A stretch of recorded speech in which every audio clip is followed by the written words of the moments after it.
Episode 91 कहानी अब तक।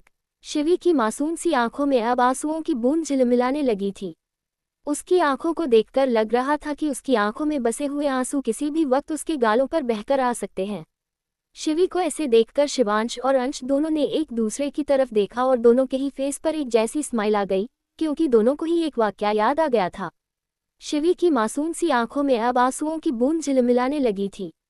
उसकी आंखों को देखकर लग रहा था कि उसकी आंखों में बसे हुए आंसू किसी भी वक्त उसके गालों पर बहकर आ सकते हैं। शिवी को ऐसे देखकर शिवांश और अंश दोनों ने एक दूसरे की तरफ देखा और दोनों के ही फेस पर एक जैसी स्माइल आ गई, क्योंकि दोनों को ही एक वाकया याद आ गया था। अब आगे फ्लैशबैक। 11 साल की शिवी अपनी स्कूल बस से नीचे उतरी। इस वक्त उसने स्कूल यूनिफॉर्म पहनी हुई थी और अपने बालों की 2 चोटियों बनाई हुई थी। वो अपनी पीठ पर अपना बैग टांगे हुए मेंशन की तरफ बढ़ रही थी। शिवी कभी भी मिस्टर माथुर की कार में स्कूल नहीं जाती थी, क्योंकि मिसेज माथुर ने यह अलाउड नहीं किया था। इसलिए मिस्टर माथुर ने उसके लिए स्कूल बस लगवा दी थी, जो रोज शिवी को लेने आई थी और छोड़ने भी आती थी। शिवी अपना बैग टांगे हुए गेट के अंदर जा ही रही थी कि तभी एक गाड़ी मेंशन से बाहर आते हुए उसके पास से निकली। शिवी को लगा कि उसे गाड़ी से टक्कर लगने वाली है, इसीलिए वो डरकर जैसे ही पीछे होने लगी, तभी वो लड़खड़ा कर नीचे ही गिर गई। वही वो गाड़ी जो अभी कुछ देर पहले ही बाहर आई थी, कुछ दूरी पर जाकर रुक गई। उस गाड़ी के आगे से दोनों साइड का डोर एक साथ ओपन हुआ और 2 हैंडसम से लड़के जिनकी उम्र करीब 18 साल थी, उन दोनों ने गाड़ी के पास ही खड़े होकर पहले एक दूसरे की तरफ देखा और फिर अपने कदम शिवी की तरफ बढ़ा दिए। शिवी अभी भी वही नीचे बैठे हुए अपनी कोहनी पर लगी मिट्टी को साफ कर रही थी। उन दोनों लड़कों ने आकर अपना एक एक हाथ शिवी की तरह बढ़ा दिया और उनमें एक लड़के ने कहा, तुम्हें चोट तो नहीं लगी ना? शिवी ने अपना छोटा सा चेहरा उठाकर ऊपर देखा तो उसके सामने 2 प्रिंस की तरह नजर आने वाले लड़के खड़े हुए थे। उसमें से एक को तो शिवी भी पहचानती थी। वो शिवांश था, जिसकी कुछ दिन पहले ही शिवी से पहली बार मुलाकात हुई थी, जब शिवांश ने उसे गार्डन में खेलते हुए देखा था। और दूसरा अंश था। शिवी अंश को नहीं जानती थी। फिर उसने उन दोनों के हाथों की तरफ देखा जो उसकी तरफ ही बढ़े हुए थे। शिवी उनका हाथ पकड़ने की बजाय खुद ही खड़ी हो गई और फिर अपने कपड़े झाड़ते हुए बोली, क्या आप लोगों को ढंग से गाड़ी चलाना नहीं आता है? अभी मैं गाड़ी के आगे आ जाती तो। अंश ने हैरानी से कहा, आए तो नहीं न, एक तो हम तुम्हारी मदद करने के लिए आए हैं और तुम हमें ही सुना रही हो। शिव ने मुंह फुलाते हुए कहा, तो क्या मेरे ऊपर से गाड़ी निकालने का इरादा था आप दोनों का? क्या मैं इतनी बड़ी शिवी आपको नजर नहीं आई? शिव ने यह बात बहुत ही क्यूट तरीके से कही थी, जिसे देखकर दोनों के ही फेस पर एक छोटी सी स्माइल आ गई। पर अंश ने अपनी स्माइल छिपाते हुए झूठा गुस्सा दिखाते हुए कहा, क्या तुम्हें अपने से बड़ों से बात करने की तमीज नहीं है? शिवांश ने भी अंश का साथ देते हुए कहा, हाँ तुम्हें नजर नहीं आ रहा हम दोनों तुमसे कितने बड़े हैं? तो तुम्हें हमसे थोड़ी रिस्पेक्ट से बात करनी चाहिए ना। पर मुझे लगता है कि मुझे तुम्हारे डैड से इस बारे में बात करनी चाहिए। उन दोनों ने अपनी बात इतनी सख्त लहजे में कही थी कि शिवी थोड़ा सहम गई और उसकी आंखों में मोटे मोटे आंसू नजर आने लगे। उसे इस बात का भी डर था कि कहीं उन्होंने शिवी की उसके डैड से कर दी तो उसे अपने डैड का गुस्सा भी झेलना होगा। वही शिवी की आंखों में आंसू देखकर अंश और शिवांश दोनों ही कुछ पल के लिए हैरान रह गए। शिवांश ने पूछा, तुम रो क्यों रही हो? शिवी ने रूंधी आवाज में कहा, एक तो मैं गिर गई और आप दोनों मुझे डांट भी रहे हो, अब मैं रो भी नहीं क्या? अंश ने अपनी आई रोल करते हुए कहा, ये लड़कियों को छोटी छोटी बात पर रोने की बीमारी होती है, मैं तो चला गाड़ी में बैठने। अंश गाड़ी की तरफ चला गया।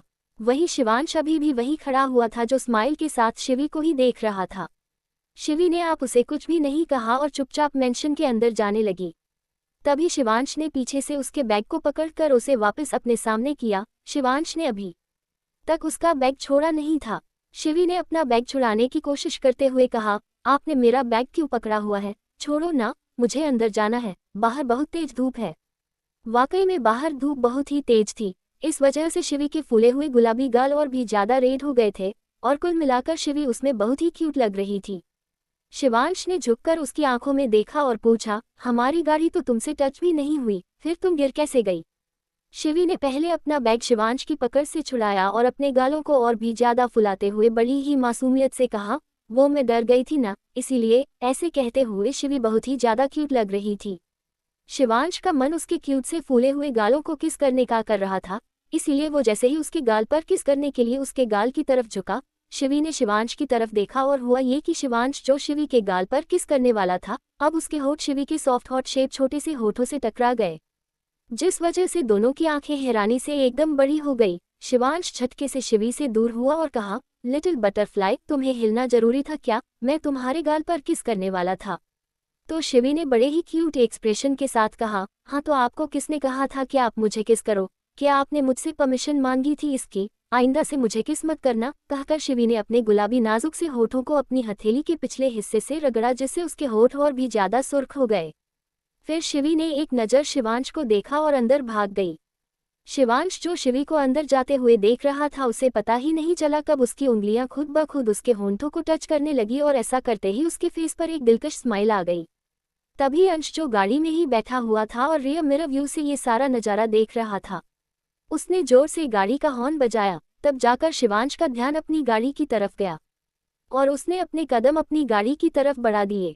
शिवांश ने दूसरी तरफ का डोर ओपन किया और गाड़ी की फ्रंट सीट पर बैठते हुए बोला, चलो चलते हैं, देर हो रही है। अंश ने उसे एक तिरछी स्माइल के साथ देखा और कहा, oh bro, first kiss of your life so soon, not bad. कहते हुए अंश ने शिवांश को देखते हुए अपनी एक आई विंक की। शिवांश ने अपनी नज़र चुराते देखा, what the hell, she is a little girl, कुछ भी मत सोचा करो। अंश ने हंसते हुए कहा, हाँ तो छोटी बच्ची कभी बड़ी भी होगी, पर कुछ भी हो तुम्हारी लाइफ ही फर्स्ट किस तो हो गई, और उसकी भी। शिवांश ने अपना सिर नामे हिलाया और अपना सिर गाड़ी की सीट से टिकाकर अपनी आंखें बंद कर ली, क्योंकि वो जानता था जितना वो अंश से इस बारे में बहस करेगा, अंश उतना ही ज्यादा उसे परेशान करेगा। तो ये थी शिवांश और शिवी की फर्स्ट किस, टर्न आउट जो शायद शिवी को तो याद भी नहीं रही होगी, लेकिन शिवांश को आज भी वो दिन अच्छे से याद था। Flashback and. अंश ने शिवी की तरफ देखते हुए कहा, इस बार कुछ मत छुपाना शिवी, समझी। कहकर अंश ने शिवांश की तरफ देखा और कहा, अब संभालो अपनी बीवी को, मैं चला अपनी बीवी के पास। कहकर अंश अपनी गाड़ी में बैठ गया और गाड़ी स्टार्ट कर वहां से निकल गया। शिवांश अभी भी शिवी को ही घूर रहा था। शिवी की हिम्मत नहीं हो रही थी शिवांश से नजर मिलाने की भी। तभी शिवांश की नज़र शिवी के माथे पर लगी चोट पर गई, जहां पर हल्की सी स्वेलिंग भी नजर आ रही थी। शिवांश ने शिव की चिन पकड़कर उसका चेहरा ऊपर किया और गौर से उस चोट को देखते हुए पूछा, ये उस तान्या ने किया है ना? शिवी ने नजरें चुराते हुए कहा, नहीं वो मैं गिर गई थी, बस इसीलिए। शिवांश ने अब शिवी के गालों को कसकर पकड़ते हुए कहा, मैंने कहा ना शिवी, मुझसे झूठ मत बोलना। शिवी ने धीरे से अपना सिर हाँ में हिलाया तो शिवांश ने एक गहरी सांस लेते हुए कहा, क्या कैसे पहले भी तान्या ने तुम्हारे साथ यह सब किया है? तो शिवी ने शिवांश का हाथ पकड़ते हुए कहा, आप वो सब छोड़िए ना और प्लीज अब तान्या दी को कुछ मत कहिएगा। शिवांश हैरानी और गुस्से के मिले जुले भाव के साथ शिवी की तरफ देखा कि इतना सब होने के बाद भी ये ऐसा कैसे कह सकती है कि वो तान्या से कुछ ना कहे। उसने शिवी की बाहों को कसकर पकड़ते हुए कहा, अब मेरे सभी सवालों का तुम सही जवाब दोगी, लेकिन उससे पहले हमें कहीं और भी जाना है। कहकर उसने शिवी की बाह पकड़कर उसे अपनी गाड़ी की फ्रंट सीट पर बैठाया और उसकी साइड का डोर बंद कर खुद ड्राइविंग सीट पर आकर बैठ गया और गाड़ी स्टार्ट कर वहां से निकल गया। Mathur villa. Mister Mathur hall में बैठे कॉफी पी रहे थे। तभी कई सारे बॉडीगार्ड जिन्होंने एक जैसे काले कपड़े पहने हुए थे, वो सभी अंदर आकर मेन एंट्रेंस के अगल बगल लाइन से खड़े हो गए। इतने सारे बॉडीगार्ड्स देखकर मिस्टर माथुर एकदम शॉक्ड होकर खड़े हुए और उन्हें देखते हुए बोले, कौन हो तुम लोग और यहाँ क्यों आए हो? लेकिन उन बॉडीगार्ड्स ने कोई भी जवाब नहीं दिया। तभी मेन एंट्रेंस से ही शिवांश शिवी का हाथ पकड़ अपने कदम आगे बढ़ाता हुआ उनकी तरफ ही आ रहा था। शिवांश को शिवी के साथ देखकर मिस्टर माथुर काफी कंफ्यूज हो गए। उन्हें समझ नहीं आया कि शिवांश शिवी के साथ यहाँ क्या कर रहा है। वही शिवांश के फेस एक्सप्रेशन देखकर उन्हें ये तो एहसास हो ही गया था कि जरूर कोई बड़ी बात है, क्योंकि शिवांश के फेस एक्सप्रेशन इस वक्त काफी सख्त नजर आ रहे थे और उसकी आंखें गुस्से से लाल नजर आ रही थी। इससे पहले कि मिस्टर माथुर शिवांश से कुछ बोलते, तभी शिवांश जो अब तक हॉल के बीचों बीच आ गया था, उसने तेज आवाज में तान्या का नाम पुकारा, तान्या, जहां भी हो चुपचाप मेरे सामने आओ। मिस्टर माथुर ने थोड़ा घबराहट से पूछा, क्या हुआ शिवांश, तुम इतना गुस्से में क्यों हो? लेकिन शिवांश ने उनके सवाल को पूरी तरह से इग्नोर किया और एक बार फिर तान्या का नाम पुकारा, लेकिन तान्या अभी तक नीचे नहीं आई थी। तो शिवांश ने अपने दो बॉडीगार्ड को कुछ इशारा किया। उन दोनों ने ही अपना सिर हाँ में हिलाया और सीढ़ियां चढ़ते हुए ऊपर चले गए और कुछ ही देर में वह दोनों ही तान्या को घसीटते हुए शिवांश के सामने लेकर आए। तान्या उनकी पकड़ से छूटने के लिए छटपटाते हुए चिल्ला रही थी, कौन हो तुम? छोड़ो मुझे, कहाँ ले जा रहे हो मुझे? उन दोनों बॉडीगार्ड ने तान्या को शिवांश की तरफ धकेल दिया, जिससे तान्या मुंह के बल शिवांश के पैरों के पास जाकर गिरी। अपनी बेटी के साथ ऐसा बिहेव देखकर मिस्टर माथुर गुस्से से बोले, ये सब क्या है शिवांश? और तुम ऐसा कैसे कर सकते हो तान्या के साथ? वही शिवी हैरानी और घबराहट के मिले जुले भाव से तानिया को तो कभी शिवांश को देख रही थी। शिवांश ने मिस्टर माथुर की तरफ देखा और कहा, अभी तो मैंने कुछ भी नहीं किया है मिस्टर माथुर, लेकिन अभी बहुत कुछ होगा इसके साथ। कहकर शिवांश ने शिवी का हाथ छोड़ा और तान्या के बालों को कसकर पकड़ते हुए उसे खड़ा करते हुए कहा, तुम्हारी हिम्मत कैसे हुई मेरी बीवी पर हाथ उठाने की? तान्या अपने बालों को छुड़ाते हुए बोली, शिवांश तुम पागल हुए हो क्या? तुम शिवी के लिए मेरे साथ ऐसा कैसे कर सकते हो? क्या शिवी ने तुम्हें मेरे खिलाफ इतना ज्यादा भड़का दिया है कि अब तुम्हें मेरी तकलीफ से फर्क ही नहीं पड़ता है? शिवांश ने उसकी बात का कोई जवाब नहीं दिया और उनके बालों को झटके से छोड़ते हुए वो सोफे की तरफ बढ़ गया और सोफे पर अपने एक पैर पर दूसरा पैर चढ़ाए किसी किंग की तरह बैठ गुस्से से तान्या को घूरते हुए बोला, अभी तो तुमने मेरा पागलपन देखा कहा है तान्या, क्योंकि अगर तुम शिवांश खुराना के पागलपन से वाकिफ होती तो मेरे एक बार वार्न करने पर ही अपनी औकात से बाहर आने की सोचती भी नहीं। तान्या एक बार फिर शिवांश के पास कदम बढ़ाते हुए बोली, शिवांश देखो मेरी बात सुनो, इसमें जो भी तुम्हें मेरे खिलाफ कहा है वो सब झूठ है। तुम हमेशा से जानते हो ना कि यह मेरे साथ कैसा बिहेव करती है। तभी शिवांश ने अपना हाथ दिखाते हुए उसे वहीं रुकने का इशारा किया और शिवी की तरफ देखते हुए कहा, अब अपने हाथों का इस्तेमाल करो और इसके मुंह पर तब तक थप्पड़ मारो जब तक मैं तुम्हें रुकने के लिए ना कहूँ। शिवी तो शॉक्ड होकर एकदम शिवांश को देखती ही रह गई। तान्या तो जैसे सदमे में ही आ गई थी कि जिस इंसान ने पिछले 10 सालों तक उसे हमेशा प्रोटेक्ट किया था, आज वही उस पर हाथ उठाने की बात कर रहा था। तब शिवांश ने एकदम तेज आवाज में कहा, तुमने सुना नहीं मैंने क्या कहा? शिवी एकदम से घबराई हुई नजरों से शिवांश को देखने लगी। शिवांश ने उसे अपनी आंखें छोटी कर घूरा जैसे आंखों से ही उससे वार्न कर रहा हो कि जो कहा है वो करो। शिवी ने जल्दी से अपना सिरहा में हिलाया और अपने कदम तान्या की तरफ बढ़ा दिए। एपिसोड 92 आरू का सच शिवांश के सामने। कहानी अब तक। तानिया एक बार फिर शिवांश के पास कदम बढ़ाते हुए बोली, शिवांश देखो मेरी बात सुनो, इसमें जो भी तुम्हें मेरे खिलाफ कहा है वो सब झूठ है। तुम हमेशा से जानते हो ना कि यह मेरे साथ कैसा बिहेव करती है।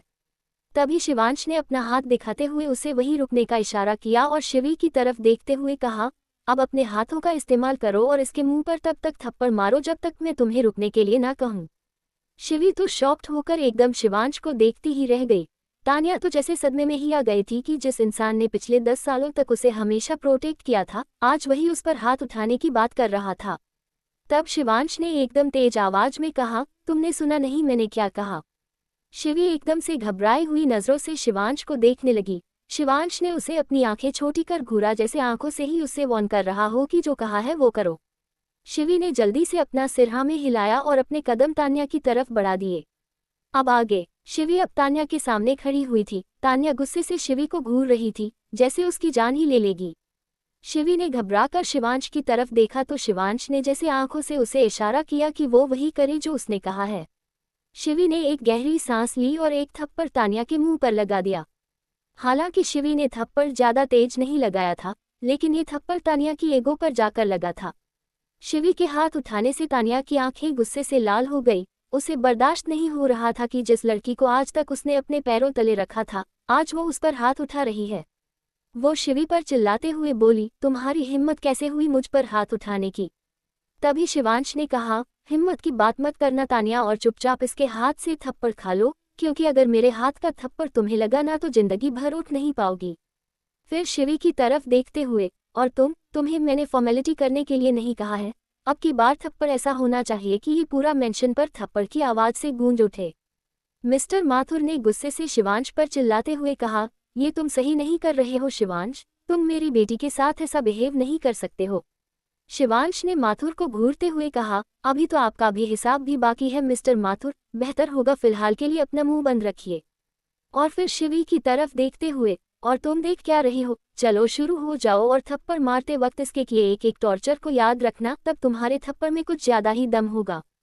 पर ये तो शिवी थी, आज तक उसने किसी पर हाथ नहीं उठाया था। उसने एक बार फिर कोशिश की और एक जोर का थप्पड़ तान्या के फेस पर लगा दिया।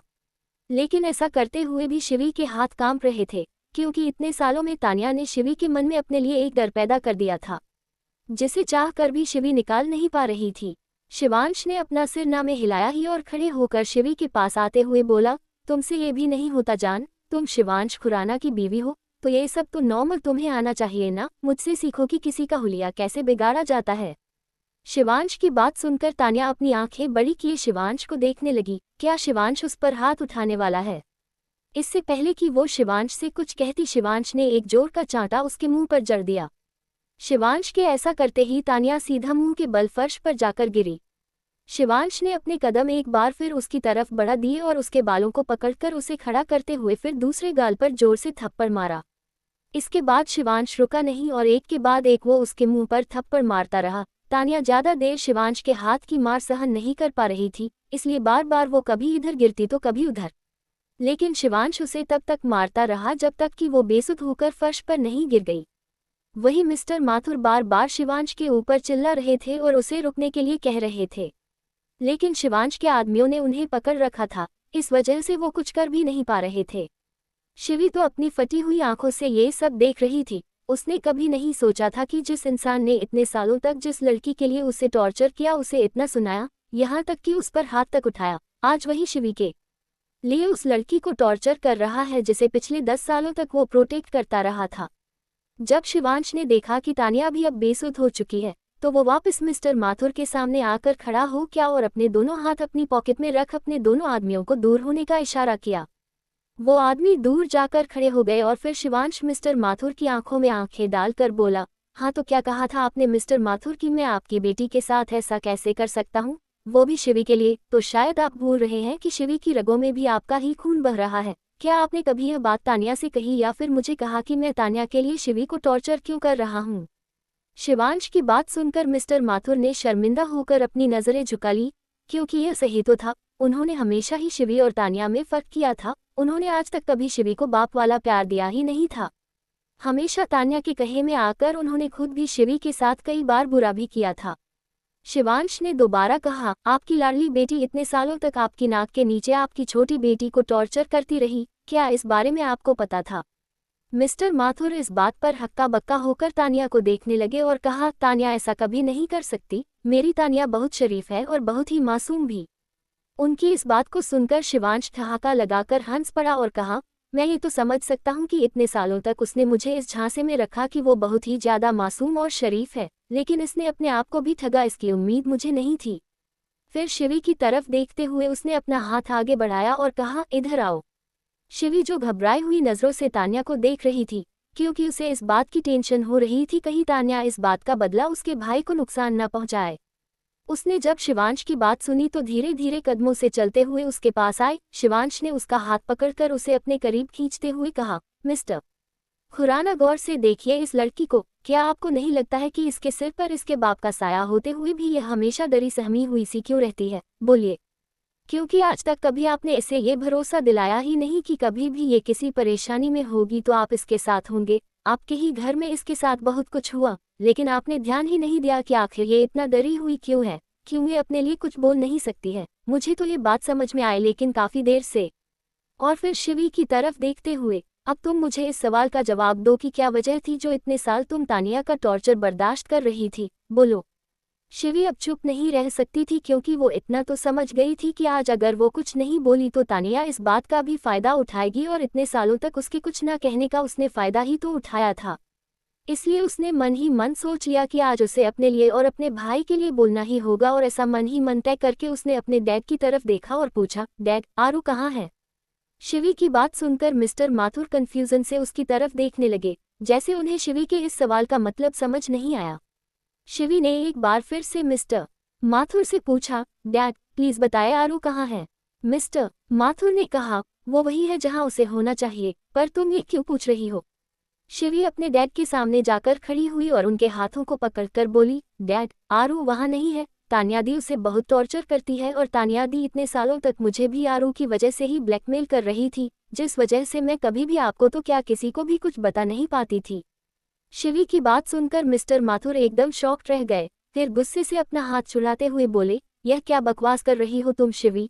तुम तानिया पर ऐसा इल्जाम कैसे लगा सकती हो, जबकि इतने सालों से वही आरू की केयर कर रही है? आखिर वो उसका भी छोटा भाई है, और तानिया बड़ी बहन की जिम्मेदारी बहुत अच्छे से निभा रही है। वही शिवी की बात सुनकर शिवांश को याद आया कि उसने भी शिवी के छोटे भाई का जिक्र कई सालों से नहीं सुना था। शिवी का एक छोटा भाई है ये तो वो जानता था, लेकिन वो उससे कभी मिला नहीं था, और कभी तान्या ने भी उसका जिक्र शिवांश के सामने नहीं किया था, और शिवी उससे तो कभी उसने उसकी लाइफ के बारे में पूछा ही नहीं था, तो उसे कैसे पता चलता है। तभी शिवी ने दोबारा कहा, आपको अभी भी मेरी बात पर भरोसा नहीं है ना डैड? आप हमेशा ऐसा ही करते हैं, हमेशा तानिया दी की बात को सही समझते हैं और मुझे गलत। इसी बात का फायदा इन्होंने हमेशा ही उठाया है। मिस्टर माथुर को तो अभी भी शिवी की बात पर भरोसा हो ही नहीं रहा था, क्योंकि तानिया ने अपने डैड का भी काफी सालों तक ब्रेन वॉश ही किया था। मिसेज माथुर और तानिया ने मिस्टर माथुर के मन में शिव के लिए गलत थॉट डाली थी। अब जाहिर सी बात है, एकदम से तो उनके दिमाग से ये थॉट नहीं निकल सकती थी ना। शिवी समझ गई कि अब उसे क्या करना है। उसने गहरी सांस ली और फिर अपने फोन पर वो वीडियो प्ले की जो तानिया ने ही उसे सेंड की थी। फिर फोन की स्क्रीन मिस्टर माथुर की तरफ करते हुए कहा, लीजिए देखिए डैड, शायद अब आपको भरोसा हो जाए कि सच क्या है और झूठ क्या है। मिस्टर माथुर ने शिवी के हाथ से फोन ले लिया और वो वीडियो देखने लगी, लेकिन जैसे जैसे वो वीडियो देख रहे थे, उनकी आंखें हैरानी से फटी की फटी रह गई। उन्हें भी भरोसा नहीं हो रहा था कि उनकी बेटी, जिन्हें वो इतना अच्छा मानते थे, वो ऐसा भी कुछ कर सकती है। और वाकई में पिछले कई सालों से उन्होंने आरू की जिम्मेदारी तानिया को ही सौंप दी थी और खुद कभी भी जाकर उन्होंने आरू की खबर नहीं ली थी। तानिया भी उनके सामने हमेशा ही यही शो करती थी कि आरू की कंडीशन अब पहले से ठीक हो रही है, तो वो भी इस बात के लिए इतना निश्चिंत हो गए थे कि अपनी जिम्मेदारियों से भी मुंह मोड़ने लगे थे। वही मिस्टर माथुर ये वीडियो देखकर एकदम शॉक्ड रह गए थे। उनके हाथ से फोन छूटकर फर्श पर गिर गया और वो धम्म से सोफे पर बैठ गए। उन्हें भरोसा नहीं हो रहा था कि तानिया ऐसा कुछ करेगी। शिवी उनके सामने ही घुटनों के बल बैठ गई और रोते हुए बोली, डैड प्लीज अब तो बता दीजिए आरू कहाँ है, क्योंकि आज जो कुछ भी हुआ, तानिया दी इसका बदला जरूर लेंगी और वो मेरे आरू को कुछ कर दे। इससे पहले हमें आरू को ढूंढना होगा। अगर आप कुछ भी जानते हैं तो प्लीज मुझे बताएं। इसके बाद मैं कभी भी आपको परेशान नहीं करूंगी, मैं खुद अपने भाई की केयर करूंगी। तभी शिवांश ने शिवी की बांह पकड़कर उसे खड़ा किया और अपने सामने करते हुए कहा, आरू की फिक्र तुम मत करो शिवी, अब ये तानिया उसका पता जरूर बताएगी। कहकर शिवांश ने अपने आदमी की तरफ देखा और कहा, उठा कर ले चलो इसे, ये तब तक हमारी कैद में रहेगी जब तक ये खुद अपने मुंह से आरू का पता नहीं बता देती। मिस्टर माथुर एकदम घबराते हुए खड़े हुए और कहा, शिवांश तुम प्लीज इसे और नुकसान मत पहुंचाना, आखिर जैसी भी है मेरी बेटी है। शिवांश ने हैरानी से मिस्टर माथुर को देखा और कहा, बेहतर होता अपने दूसरे बच्चों की भी फिक्र आप इस तरह से करते तो शायद ये सब नहीं होता। कहकर शिवांश ने शिवी का हाथ पकड़ा और वहां से चला गया। मिस्टर माथुर अपना सिर पकड़कर वही सोफे पर बैठ गए। वही शिवांश के आदमी तानिया को उठाए शिवांश के पीछे पीछे चले गए। मिस्टर माथुर को कुछ समझ नहीं आ रहा था कि वो क्या करे और क्या नहीं, क्योंकि उनमें इतनी हिम्मत नहीं थी कि वो शिवांश खुराना से टक्कर ले सके। खुराना की पावर पूरे शहर में हर कोई जानता था। कुछ देर बाद शिवांश और शिवी दोनों ही खुराना मेंशन के बाहर ही अपनी गाड़ी में बैठे हुए थे। शिवी को अपने भाई की बहुत फिक्र हो रही थी। शिवांश जो गाड़ी की स्टीयरिंग व्हील्स को पकड़े हुए कुछ सोच रहा था, उसने शिवी की तरफ देखा और कहा, उम्मीद करता हूं कि तुम अब मुझसे कुछ नहीं छुपाओगी।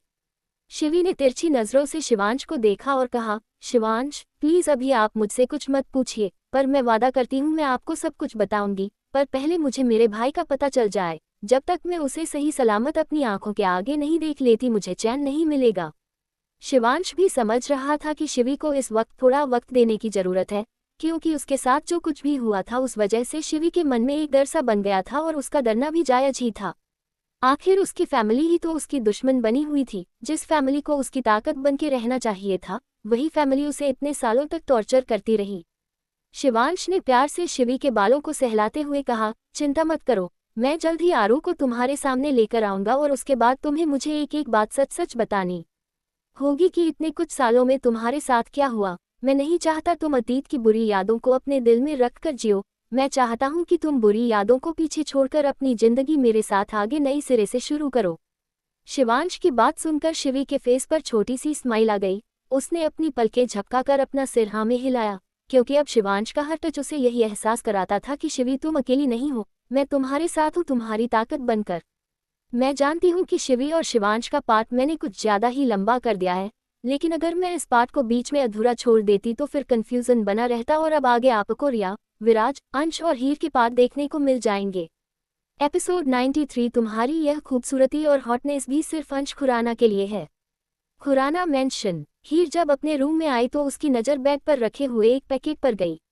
हीर ने अपने कदम बेड की तरफ बढ़ा दिए और उसे पैकेट को उठाकर उलट पलट करके देखने लगी। यह क्या है और यहाँ किसने रखा? तभी उसे उस पैकेट के साथ ही एक स्लिप नजर आई जिस पर कुछ लिखा हुआ था। हीर ने वो स्लिप उठाकर उसे खोलकर देखा तो उस पर कुछ शब्द लिखे हुए थे, ओपन इट।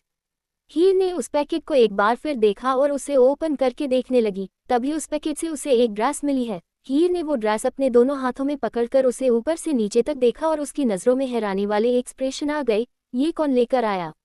वो ड्रेस एक ब्लैक कलर की शॉर्ट ड्रेस थी जिसकी बैक भी काफ़ी ज़्यादा डीप थी और देखने में वो ड्रेस काफ़ी हॉट लग रही थी। ये मैं लेकर आया हूँ तुम्हारे लिए बीवी, अंश ने बालकोनी से रूम में आते हुए कहा। तो हीर ने पलटकर अंश की तरफ देखा जो उसकी तरफ ही आ रहा था। हीर ने जल्दी से वो ड्रेस बेड पर फेंक दी और अंश से कहा, पर आप इसे मेरे लिए क्यों लेकर आए हैं? और मैं ऐसे कपड़े नहीं पहनती हूँ। हीर ने वाकई में आज तक कभी भी वेस्टर्न ड्रेस नहीं पहनी थी। वो हमेशा सिंपल इंडियन कपड़ों में ही रहती थी या फिर ऐसे कपड़ों में जिससे उसका शरीर पूरी तरह से ढका हुआ हो। अंश अब हीर के काफ़ी पास आ गया था। उसने एक नज़र बेड पर पड़ी हुई ड्रेस की तरफ देखा और फिर हीर की तरफ जो उससे नज़रें चुराते हुए दूसरी तरफ देख रही थी। अंश ने उस ड्रेस की तरफ इशारा करते हुए कहा, इस उठाओ और मुझे अभी पहन कर दिखाओ। हीर ने ना में सिर हिलाते हुए कहा, मुझे नहीं पहनना है ये। कहकर हीर जैसे ही वहां से जाने लगी, अंश ने उसका हाथ पकड़कर उसे वापस अपने पास खींच लिया, जिससे हीर अंश के सीने से लग गई। अंश ने हीर के चिन पकड़कर उसका चेहरा ऊपर किया और उसकी आंखों में देखते हुए कहा, मैं तुमसे पूछ नहीं रहा हूँ कि तुम इसे पहनोगी कि नहीं, मैं तुम्हें ऑर्डर दे रहा हूँ कि इसे अभी पहनकर मुझे दिखाओ। हीर ने अंश का हाथ अपनी चिन से हटाते हुए कहा, और मैं कह रही हूँ कि मैं इसे नहीं पहनूंगी, मुझे नहीं ऐसे कपड़े पहनना पसंद नहीं है। अंश ने जब हीर को इतना जिद करते हुए देखा तो उसके गले का दुपट्टा खींचते हुए फर्श पर फेंक दिया और कहा, तो ठीक है मैं पहन देता हूँ और मुझे ऐसा करने में वाकई में बहुत खुशी होगी। कहकर अंश ने जैसे ही हीर की कुर्ती की बैक की डोरी को पकड़कर खींचा, हीर जल्दी से पीछे कदम बढ़ाकर खड़ी हो गई और उस ड्रेस को उठाते हुए बोली, मैं अभी पहन के आती हूँ। कहकर हीर उस ड्रेस को लेकर जल्दी से चेंजिंग रूम की तरफ भाग गई। अंश ने उसे जाते हुए देखा और आकर सोफे पर बैठ गया। वो फोन चलाते हुए हीर के बाहर आने का वेट कर रहा था, पर हीर को चेंजिंग रूम में गए हुए 20 मिनट बीत चुके थे और वो बाहर आने का नाम ही नहीं ले रही थी। वही चेंजिंग रूम में हीर खुद को मिरर में देखकर शर्म से पानी पानी हुए जा रही थी। हालांकि उस ब्लैक ड्रेस में हीर बहुत ही ज्यादा हॉट और अट्रैक्टिव लग रही थी। हीर ने पहली बार इस तरह की कोई वेस्टर्न ड्रेस पहनी थी, पर उसे बहुत ही अजीब लग रहा था क्योंकि वो ड्रेस उसकी थाइस तक ही आ रही थी और उसका बैक का गला बहुत ही ज्यादा डीप था और आगे से भी उसका गला डीप होने की वजह से उसकी क्लीवेज साफ नजर आ रही थी। हीर कभी उसके गले को ऊपर खींचती तो कभी उस ड्रेस को थाई से नीचे खिसकाने की कोशिश कर रही थी। वो इरिटेट होते हुए बोली, अंश इतनी गंदी तरह की ड्रेस कैसे ला सकते हैं? इसे तो देखकर लग रहा है कि मैंने कुछ पहना ही नहीं है। पता नहीं लड़कियों को ऐसी ड्रेस कैसे पसंद आ जाती। वो अभी ड्रेस को चेंज करने की सोच ही रही थी कि तभी चेंजिंग रूम का डोर नॉक हुआ और बाहर से अंश की भारी आवाज उसके कानों में आई, तुम बाहर आ रही हो या फिर मैं अंदर आ जाऊं? दरअसल अंश बाहर बैठे हुए अब इरिटेट हो रहा था क्योंकि हीर बाहर आने में काफी वक्त लगा रही थी। हीर ने जब अंश की आवाज सुनी तो हड़बड़ाते हुए बोली, हाँ बस हो गया। फिर हीर ने धीरे से रूम का डोर अंदर से खोला और बाहर की तरफ अपना सिर निकालकर झांक कर देखा तो अंश उसके सामने ही अपने हाथ बांधे खड़ा उसे देख रहा था। हीर ने बेचारों वाली शक्ल बनाते हुए कहा, आप अपना चेहरा उधर कीजिए, मैं तभी बाहर आऊंगी। अंश ने अजीब से एक्सप्रेशन के साथ कहा, तुम्हारा दिमाग खराब है क्या? मेरे सिर के पीछे आंखें नहीं लगी हुई है जो मैं चेहरा उधर करके तुम्हें देख सकूं? मुझे तुम्हें देखना है कि तुम इस ड्रेस में कैसी लग रही हो। हीर ने रोंदू सी शक्ल बनाते हुए कहा, मैं इसमें बिल्कुल अच्छी नहीं लग रही हूँ, इसीलिए मैं इसे चेंज कर लूँ। अंश ने अपनी आई रोल करते हुए कहा, ये लड़कियों के नखरे कभी खत्म ही नहीं होते हैं। कहकर उसने हीर का हाथ पकड़ा और उसे खींचकर चेंजिंग रूम से बाहर निकाला। लेकिन जैसे ही अंश की नज़र हीर पर गई, वो कुछ पल के लिए खोई हुई नज़रों से उसे ऊपर से नीचे तक देखा ही रह गया। उस ब्लैक कलर की ड्रेस में हीर का गोरा रंग एकदम सोने की तरह चमक रहा था। ऐसा नहीं था कि अंश ने पहली बार किसी लड़की को इस तरह की शॉर्ट ड्रेस में देखा था, लेकिन हीर को आज पहली बार ऐसी ड्रेस में देखकर उसे तो अपना गला सूखता हुआ सा महसूस हुआ। वो मन ही मन बोला, ये इतनी हॉट भी लग सकती है। मैं नहीं चाहता कोई और मेरी हीर को इस तरह से देखे। ये कल इस ड्रेस को पहनकर मेरे साथ क्लब नहीं जाएगी। दरअसल अंश वो ड्रेस इसीलिए लाया था कि कल हीर उसके साथ क्लब यही ड्रेस पहनकर जाए। वही हीर ने जब अंश को इस तरह उसकी तरफ देखते हुए देखा तो उसका चेहरा शर्म से पूरी तरह से लाल हो गया। उसका मन हो रहा था कि वो कहीं जाकर किसी कोने में छिप जाए। वो बार बार अपनी ड्रेस को खींचकर खुद को कवर करने की कोशिश कर रही थी, पर उसकी यह कोशिश ही रह गई।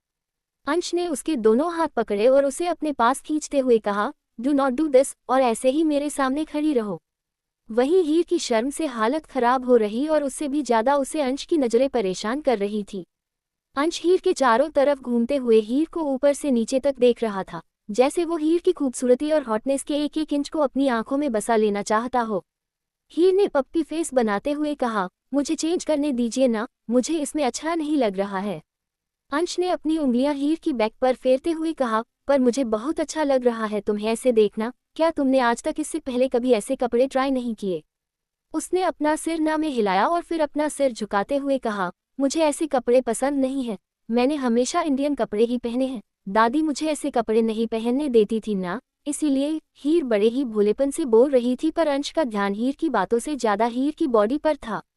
तभी हीर ने दोबारा कहा, मैं कल आपके साथ यह ड्रेस पहन कर नहीं जाऊंगी, वरना सब मुझे अजीब नजरों से देखेंगे, मुझे अच्छा नहीं लगेगा। कहते हुए हीर की आवाज थोड़ी रुआंसी हो गई, क्योंकि वो तो ये सोच सोच कर ही घबरा रही थी, जब अंश की नजरें उसे इतना परेशान कर रही है तो क्लब में तो कितने ही लोग होंगे जो पता नहीं उसे कैसी कैसी नजरों से देखेंगे।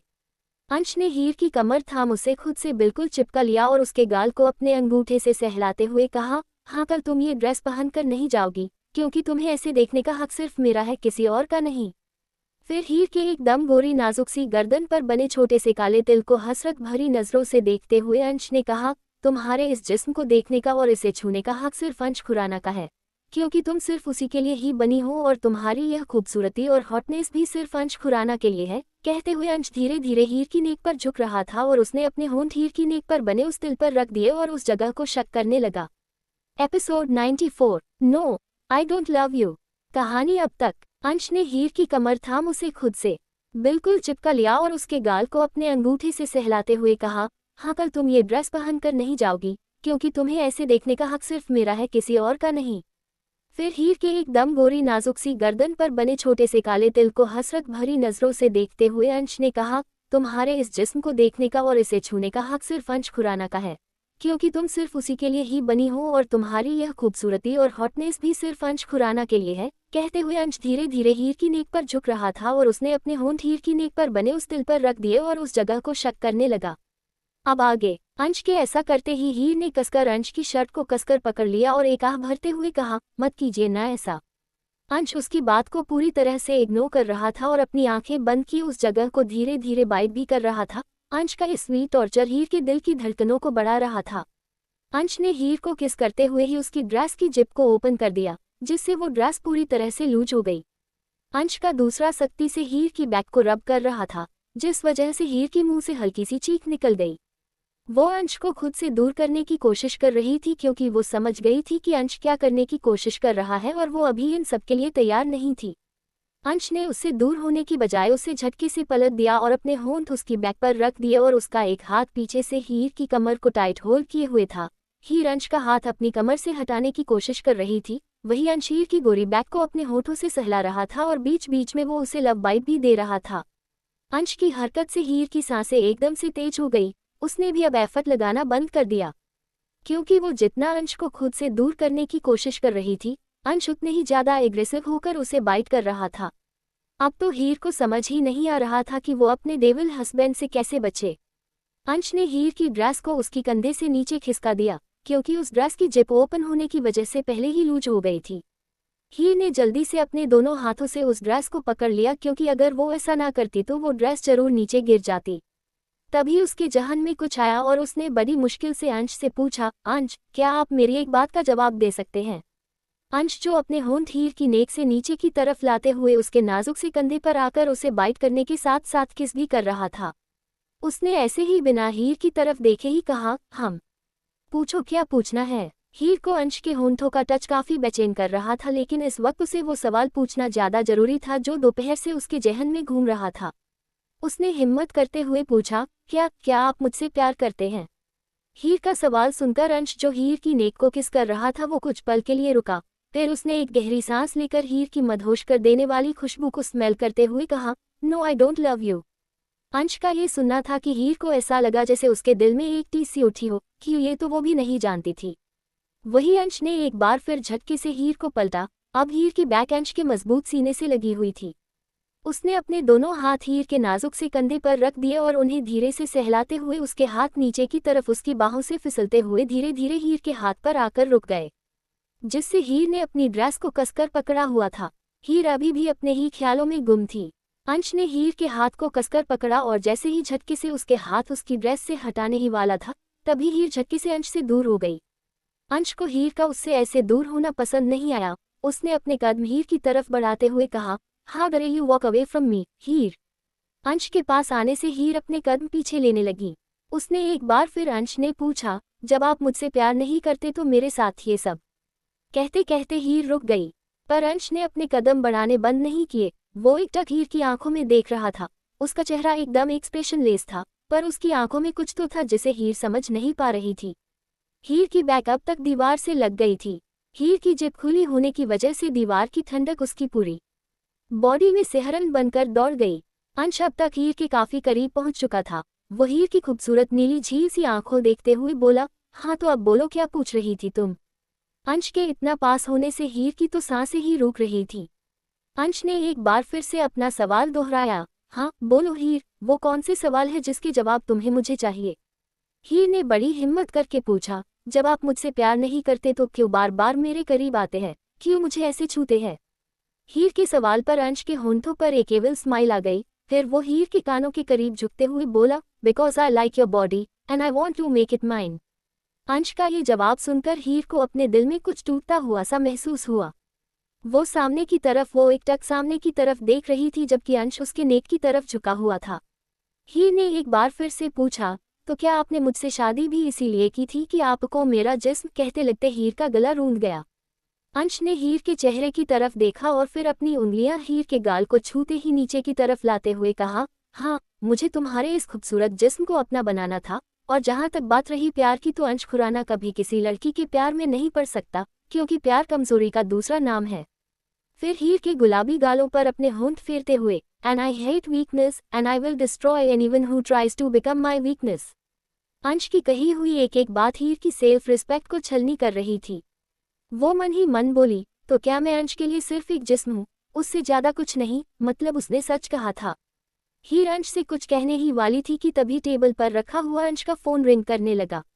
वही अंश के हाथ जो अब हीर के हाथ को उसकी ड्रेस से हटाने ही वाले थे कि तभी उसने पीछे मुड़कर अपने फोन की तरफ देखा, और हीर का हाथ छोड़कर वो अपना फोन उठाने के लिए उस तरफ पलट गया। हीर ने जब नोटिस किया कि अंश अब उससे दूर हो गया है, तो वो जल्दी से अपनी ड्रेस को पकड़े हुए वापस चेंजिंग रूम में घुस गई। अंश ने अपना फोन रिसीव कर कान पर लगाया और एक नज़र हीर को चेंजिंग रूम की तरफ जाते हुए देख सामने की तरफ से आ रही आवाज को सुनकर कहा, आ रहा हूँ डैड। कहकर उसने फोन डिस्कनेक्ट कर दिया। दरअसल फोन की दूसरी तरफ राजवीर जी थे, जिन्होंने अंश को स्टडी रूम में आने के लिए फोन किया था।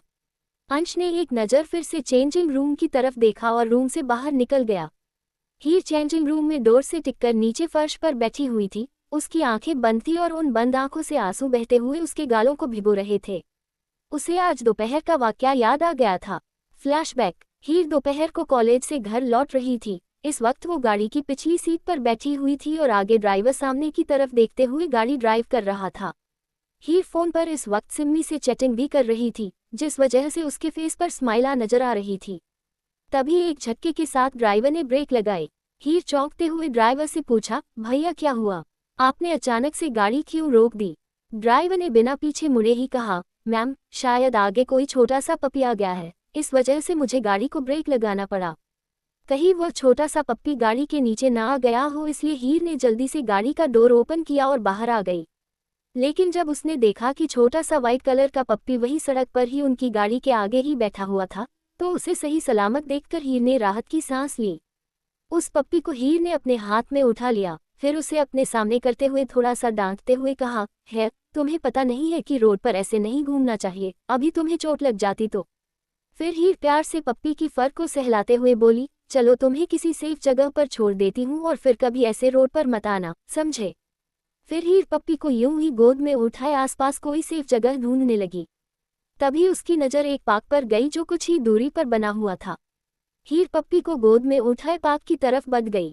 हीर ने पार्क में पहुंचकर पप्पी को एक पेड़ के नीचे छोड़ते हुए कहा, अब तुम यहीं रहना, रोड पर मत जाना, वो तुम्हारे लिए सेफ नहीं है। कहकर हीर जैसे ही उठकर जाने के लिए पीछे पलटी, सामने विराज को देखकर वो डर से 2 कदम पीछे चली गईं। विराज एक डेविल स्माइल के साथ उसे ही देख रहा था। पिछली बार विराज ने जो हीर के साथ किया था, उस वजह से हीर उससे कोई बात नहीं करना चाहती थी।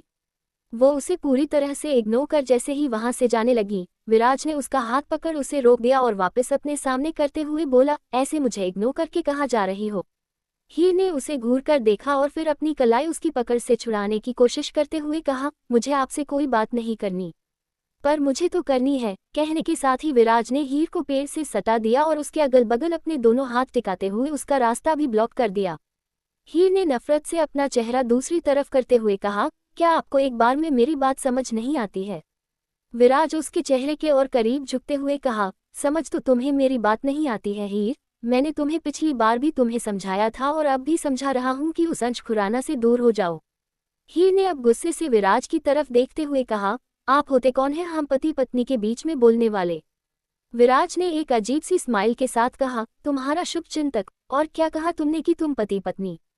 कैसे पति पत्नी हो तुम दोनों की? तुम्हारे बीच में कोई प्यार ही नहीं है क्या? तुम्हारा पति तुम्हें प्यार करता है? बोलो। विराज की बात का हीर के पास भी कोई जवाब नहीं था, क्योंकि आज तक कभी अंश ने इस बात को नहीं कहा था कि वो उससे प्यार करता है। हीर को चुप देखकर विराज ने अपना अगला दांव खेलते हुए कहा, क्या हुआ? जवाब नहीं है? कोई बात नहीं, इसका जवाब मैं तुम्हें देता हूँ। वो तुमसे प्यार नहीं करता है, वो सिर्फ तुम्हारे इस खूबसूरत जिस्म से प्यार चाहता है। तुम्हें क्या लगा कि अंश ने तुमसे शादी इसलिए कि उसके दिल में तुम्हारे लिए कोई फीलिंग है? नहीं, अंश किसी से प्यार नहीं कर सकता। हीर ने कहा, आप फिर से मुझे अंश के खिलाफ भड़काना चाहते हैं ना? पर अब मैं आपकी चाल में नहीं फंसूंगी और ना ही आपकी किसी बात को सच मानूंगी। विराज ने हीर की आंखों में देखते हुए कहा, तो ठीक है, मत मानो सच, लेकिन अगर यही बात खुद अंश तुम्हारे सामने कबूल करे तब तो मानोगी ना कि मैं सच बोल रहा था। फिर हीर से थोड़ी दूर अपने कदम पीछे की तरफ लेते हुए कहा, तो ऐसा करो, आज तुम अंश से यही सवाल पूछो कि वो तुमसे प्यार करता है या फिर तुम्हारे इस। कहते हुए विराज ने अजीब नजरों से हीर को ऊपर से नीचे तक देखा, जिस वजह से हीर को काफी अनकंफर्टेबल सा फील हुआ। वो जल्दी से वहां से भाग गई। विराज ने उसे जाते हुए देखा और फिर अजीब सी स्माइल के साथ कहा, तुम बहुत ज्यादा मासूम हो और अंश तुम्हारी मासूमियत का सिर्फ फायदा उठाना चाहता है, और मुझे तुम्हारे लिए बहुत बुरा फील हो रहा है कि तुम जैसी कमजोर लड़की कभी भी अपने लिए कुछ बोल ही नहीं पाएगी। खैर, मेरे लिए तो अच्छा ही है ना, जब तुम अंश से दूर होगी तभी तुम मेरे करीब आओगी। कहते हुए विराज के होठों पर एक डेविल हंसी आ गई। Smile with horns. Flashback end. Heer काफी देर तक चेंजिंग में बैठी हुई थी। कुछ देर बाद वो खड़ी हुई और उसने जल्दी से अपने ड्रेस चेंज की और चेंजिंग रूम बाहर आकर अपना फेस वॉश किया, क्योंकि रोने की वजह से उसकी आंखें लाल हो गई थी। वो अब एकटक अपनी खाली आंखों से मिरर में देख रही थी। उसके कानों में तो बार बार अंश की कही हुई बातें ही गूंज रही थी कि वो उसे नहीं बल्कि उसके जिस्म से प्यार करता है। अब अगले चैप्टर में आपको रिया और विराज का पार्ट देखने को मिलेगा, और मेरे कई रीडर्स को कल इस बात की शिकायत थी कि मैंने कल चैप्टर छोटा दिया था, लेकिन कल मेरी तबीयत वाकई में खराब थी, जिस वजह से मैं कुछ लिख नहीं पा रही थी, और मैंने अपनी बाकी की स्टोरी के सारे चैप्टर भी शॉर्ट में ही दिए थे, क्योंकि मैं स्टोरी स्किप नहीं करना चाहती थी। एपिसोड 95, रिया विराज के रूम में। कहानी अब तक। हीर काफी देर तक चेंजिंग में बैठी हुई थी। कुछ देर बाद वो खड़ी हुई और उसने जल्दी से अपने ड्रेस चेंज की और चेंजिंग रूम बाहर आकर अपना फेस वॉश किया, क्योंकि रोने की वजह से उसकी आंखें लाल हो गई थी। वो अब एकटक अपनी खाली आंखों से मिरर में देख रही थी। उसके कानों में तो बार बार अंश की कही हुई बातें ही गूंज रही थी कि वो उसे नहीं बल्कि उसके जिस्म से प्यार करता है। अब आगे। कुछ देर बाद स्टडी रूम में। डैड, आप ये सही नहीं कर रहे हैं और आप गए ही क्यों थे उसके पास? अंश ने फ्रस्ट्रेशन में राजवीर जी से कहा। राजवीर जी जो सोफे पर ही अपने एक हाथ में वाइन का गिलास पकड़े हुए बैठे हुए थे, उन्होंने बिना किसी भाव के अंश की तरफ देखते हुए कहा, मैं कब क्या करता हूँ और क्या नहीं करता, इसका जवाब मैं तुम्हें देना जरूरी नहीं समझता हूँ। बस मुझे तुम्हें इन्फॉर्म करना था कि कल विराज खुराना अंपायर उन कॉन्ट्रैक्ट पेपर पर साइन करने के लिए आ रहा है, और मैं नहीं चाहता कि वहाँ तुम्हारी तरफ से किसी भी तरह की टेंशन क्रिएट की जाए, इसलिए बेहतर होगा अपने गुस्से को कंट्रोल में रखना। अंश ने अपने डैड को घूरते हुए देखा और कहा, आप जो करना चाहते हैं ना डैड, वो मैं अच्छे से समझ रहा हूँ, पर मैं भी आपको बता दूं कि ऐसा कभी नहीं होगा। कहकर अंश स्टडी रूम से बाहर निकल गया। वही राजवीर जी, जिनका चेहरा एक्सप्रेशनलेस था, अब उनकी आंखों के भाव थोड़े से डार्क हो गई और उन्होंने अपनी ड्रिंक का सिप लेते हुए कहा, होगा वही अंश जो मैं चाहता हूँ। दूसरा दिन। VS wheeler. विराज अपने बेडरूम में पेट के बल सोया हुआ था। उसका बेडरूम काफी बड़ा और स्पेशियस था और उस रूम का इंटीरियर भी काफी ज्यादा क्लासी था। इस वक्त ग्लास विंडो से आ रही है हल्की हल्की धूप सीधा विराज के चेहरे पर पड़ रही थी, जिसमें विराज का हैंडसम सा फेस बहुत ही ज्यादा खूबसूरत लग रहा था। उसके बिखरे हुए बाल, बड़ी बड़ी आंखें जो इस वक्त बंद थी, उसके हल्के पिंक लिप्स, कुल मिलाकर विराज के फेस फीचर्स बहुत ही ज्यादा अट्रैक्टिव थे, एकदम परफेक्ट। सोते हुए विराज के फेस पर एक सुकून नजर आ रहा था। इस वक्त उसने सिर्फ एक लोअर ही पहना हुआ था। उसकी अपर बॉडी पूरी तरह से न्यूड थी और ब्लैक कलर का ब्लैंकेट उसकी कमर तक के हिस्से को ही कवर कर रहा था। आंखों पर धूप पड़ने की वजह से विराज ने एक कुशन से अपने चेहरे से ढक लिया, क्योंकि इस वक्त वो और सोना चाहता था। लेकिन तभी उसके रूम के डोर पर कोई जोर जोर से नॉक करने लगा, जिससे इरिटेट होकर विराज ने उस कुशन को अपने कान पर रख लिया। लेकिन कोई था जो दरवाजे को इस तरह से पीट रहा था जैसे वो उसे पीट पीट कर तोड़ ही देगा। विराज ने फ्रस्ट्रेटेड होकर अपना चेहरा उठाकर डोर की तरफ देखा। व्हाट द हेल, कौन है ये जो सुबह सुबह मरना चाहता है? लेकिन डोर पीटने वाले में भी जैसे कसम खाई हुई थी कि वो विराज की नींद हराम करके ही मानेगा। विराज गुस्से से बेड से उठा और जाकर डोर ओपन किया। फिर बिना सामने ये देखे कि सामने कौन खड़ा है या कौन नहीं, सीधा सामने वाले का कॉलर पर जैसे ही उसके मुंह पर पंच मारने के लिए अपना हाथ उठाया, तभी सामने वाले का चेहरा देख उसका हाथ वहीं हवा में रह गया। सामने रिया अपनी आंखें बड़ी किए और विराज का वो हाथ पकड़े जिससे विराज ने उसके टॉप का कॉलर पकड़ा हुआ था। कभी वो विराज को देख रही थी तो कभी उसके सॉलिड पंच को। उसका दिल तो ये सोचकर ही जोर जोर से धड़कने लगा कि अगर यह पंच उसके नाजुक से फेस पर लगा तो बिना प्लास्टिक सर्जरी के उसके फेस का चौखटा ही चेंज हो जाएगा। शायद तब वो खुद को भी ना पहचान पाए। उसने अपना गला तर करते हुए बड़ी मुश्किल से कहा, ये क्या कर रहे हो तुम? और इससे आगे वो कुछ बोलती, विराज ने अपनी आंखें छोटी कर उसे देखा और उसे दूर धकेलते हुए कहा, तुम सुबह सुबह यहाँ क्या कर रही हो? और इस तरह से मेरे रूम का डोर पीटने का मतलब क्या था? रिया ने पहले खुद को संभाला और फिर अपना गला साफ करते हुए बोली, आप शायद भूल रहे हैं कि आपने ही कहा था कि सुबह आपको जगाने से लेकर रात को आपको लोरी सुनाकर सुलाने की जिम्मेदारी मेरी। कहते हुए रिया की नज़र जैसे ही विराज पर गई तो वो जल्दी से अपने शब्दों को सही करते हुए बोली, मेरा मतलब है कि आपके सोने तक आपके सारे पर्सनल काम मुझे करने हैं, तो अब आप टाइम वेस्ट मत कीजिए और जल्दी से रेडी हो जाए। विराज ने वापस बेड की तरफ जाते हुए कहा, मुझे अभी और सोना है, इसलिए तुम यहाँ से दफा हो जाओ और दोबारा मुझे डिस्टर्ब मत करना। इससे पहले कि विराज बेड तक पहुँच पाता, रिया उसका एक हाथ पकड़कर उसे खींचकर वॉशरूम की तरफ ले जाते हुए बोली, ऐसे कैसे तुम बेड पर जाकर सो सकते हैं? मैंने कहा ना अभी तुम्हें रेडी होना है। तुम शायद भूल गए कि तुम्हें मीटिंग के लिए खुराना अंपार भी जाना है। अब ये बात अलग थी कि रिया विराज का हाथ पकड़कर खींच तो रही थी, लेकिन विराज अपनी जगह से हिला भी नहीं। विराज में झटके से अपना हाथ खींचा तो रिया का सिर विराज के न्यूड मस्कुलर सीने से जा टकराया। रिया अपना सिर मसलते हुए विराज को देखते हुए बोली, तुम इंसान हो कि पत्थर? और अब मैं अपनी ड्यूटी निभा रही हूँ तो तुम इसमें भी नखरे दिखा रहे हो। मैंने कहा चुपचाप वॉशरूम में जाओ और जल्दी से रेडी होकर आओ, समझे? विराज ने अपने हाथ बांधे और रिया से कहा, तुम्हारा बॉस मैं हूँ तो तुम मुझे ऑर्डर नहीं दे सकती। हाँ मैं तुम्हें ऑर्डर दे सकता हूँ, इसलिए चुपचाप मेरे रूम से बाहर निकलो।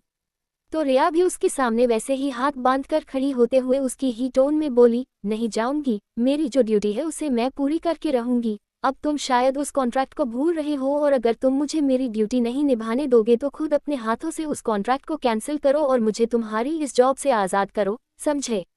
विराज इतना तो समझ गया था कि रिया ये सब जानबूझकर कर रही है, इसलिए उसने एक नज़र रिया को घूर कर देखा और फिर अपने कदम वॉशरूम की तरफ बढ़ा दिए। विराज को अपनी बात मानते देख रिया के फेस पर बड़ी सी स्माइल आ गई।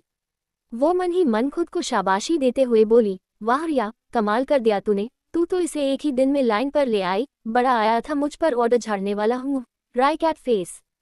तभी विराज जो वॉशरूम के डोर तक पहुंचा ही था, उसने पलट कर रिया की तरफ देखा और कहा, जब तक मैं शॉवर लेकर आ रहा हूँ मेरे रूम को अच्छे से क्लियर करो और फिर मेरे लिए ब्रेकफास्ट भी रेडी करके रखो, क्योंकि यह भी तुम्हारी ड्यूटी है। कहकर विराज वॉशरूम में घुस गया। रिया ने हैरानी से उसे जाते हुए देखा और फिर वहीं से चिल्लाते हुए कहा, मैं तुम्हारे सेक्रेटरी हूँ, तुम्हारी नौकरानी नहीं, समझे? और ये काम नौकरानी का है। तभी विराज ने एक बार फिर वॉशरूम का डोर ओपन किया और बाहर अपना सिर निकाल कर रिया को देखते हुए कहा, तुम शायद भूल गई हो कि कॉन्ट्रैक्ट में लिखा है कि मेरे सारे पर्सनल काम तुम करोगी, तो ये भी मेरा ही पर्सनल काम है। चलो अब मुंह बंद रखो और लग जाओ काम पर। फिर तेज आवाज के साथ वॉशरूम का डोर बंद कर दिया। रिया को अब उस पर इतना गुस्सा आया कि उसका एक मन हुआ कि वो सीधा वॉशरूम का डोर खोलकर अंदर जाए और फुर्सत से विराज की पिटाई कर दे। Pouting cat face. वो अपनी मुठियां कसते हुए चिल्लाई, आह, तुम खुद को समझते क्या हो। फिर हार मानकर रिया विराज का बेड सही करने लगी। जब तक विराज वॉशरूम का डोर ओपन कर बाहर आया, प्रिया वहां से निकल चुकी थी। विराज ने बेड की तरफ देखा कि रिया ने उसके कपड़े निकाल कर बेड पर रख दिए थे, उसके कमरे को भी अच्छे से अरेंज कर दिया था। विराज ने जाकर अपने कपड़े उठाए और उसे देखते हुए कहा, मेरी नई सेक्रेटरी काम तो बड़े अच्छे से कर रही है, पर मिस रिया ठाकुर, यह जो तुम उटपटांग हरकतें करके मुझे परेशान करने की कोशिश कर रही हो ना, इसे एक हद तक ही रखना, क्योंकि अगर तुमने हद पार की तो मैं तुम्हारी हालत खराब कर दूंगा। कुछ देर बाद विराज अपने हाथ में अपनी घड़ी पहनते हुए नीचे आया। इस वक्त विराज ने एक फॉर्मल सूट पहना हुआ था, जिसमें काफी हैंडसम लग रहा था। उसकी नज़र डाइनिंग हॉल की तरफ गई, जहां पर रिया चेयर पर बैठे हुए उसी का वेट कर रही थी। विराज आकर अपनी चेयर पर बैठ गया और रिया को ऑर्डर देते हुए कहा, मुझे ब्रेकफास्ट सर्व करो।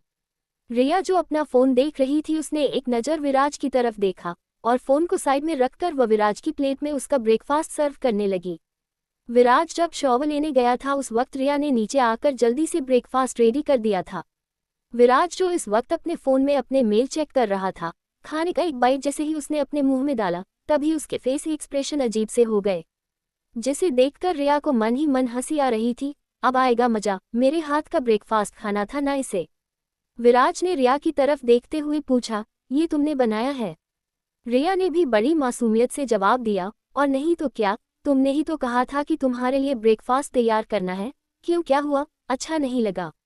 विराज का तो मन कर रहा था कि अभी वो रिया को अच्छे से सबक सिखाएं। फिलहाल के लिए उसने अपने गुस्से को मन में ही दबाया और रिया को ऑर्डर देते हुए कहा, खाओ इसे। रिया से कपकाते हुए बोली, क्या, इस पर इसे मैं कैसे खा सकती हूँ, ये तो मैंने तुम्हारे लिए बनाया है ना। विराज ने दांत पीसते हुए कहा, मैंने कहा इसे खाओ और मेरे सामने ही इसे खत्म करो। रिया अब उस प्लेट में रखे खाने को देखकर मन ही मन बोली, इसे कहते हैं औरों के लिए खड्डा खोदना और खुद ही उसमें जाकर टपक जाना। मैं इसे कैसे खा सकती हूँ, मैंने तो इसमें अपना एक्स्ट्रा ट्विस्ट डाला है।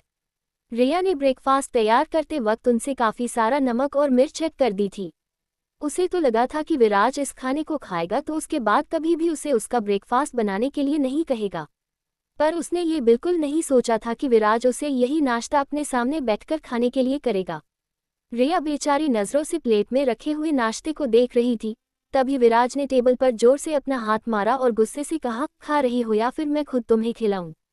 रिया ने अपना गला तर करते हुए कहा, मैं अपने घर से नाश्ता करके आई थी, तो मुझे अभी बिल्कुल भूख नहीं है। विराज ने उसे सर्द नज़रों से घूरा और फिर अपनी चेयर से खड़े होकर रिया के पास आया।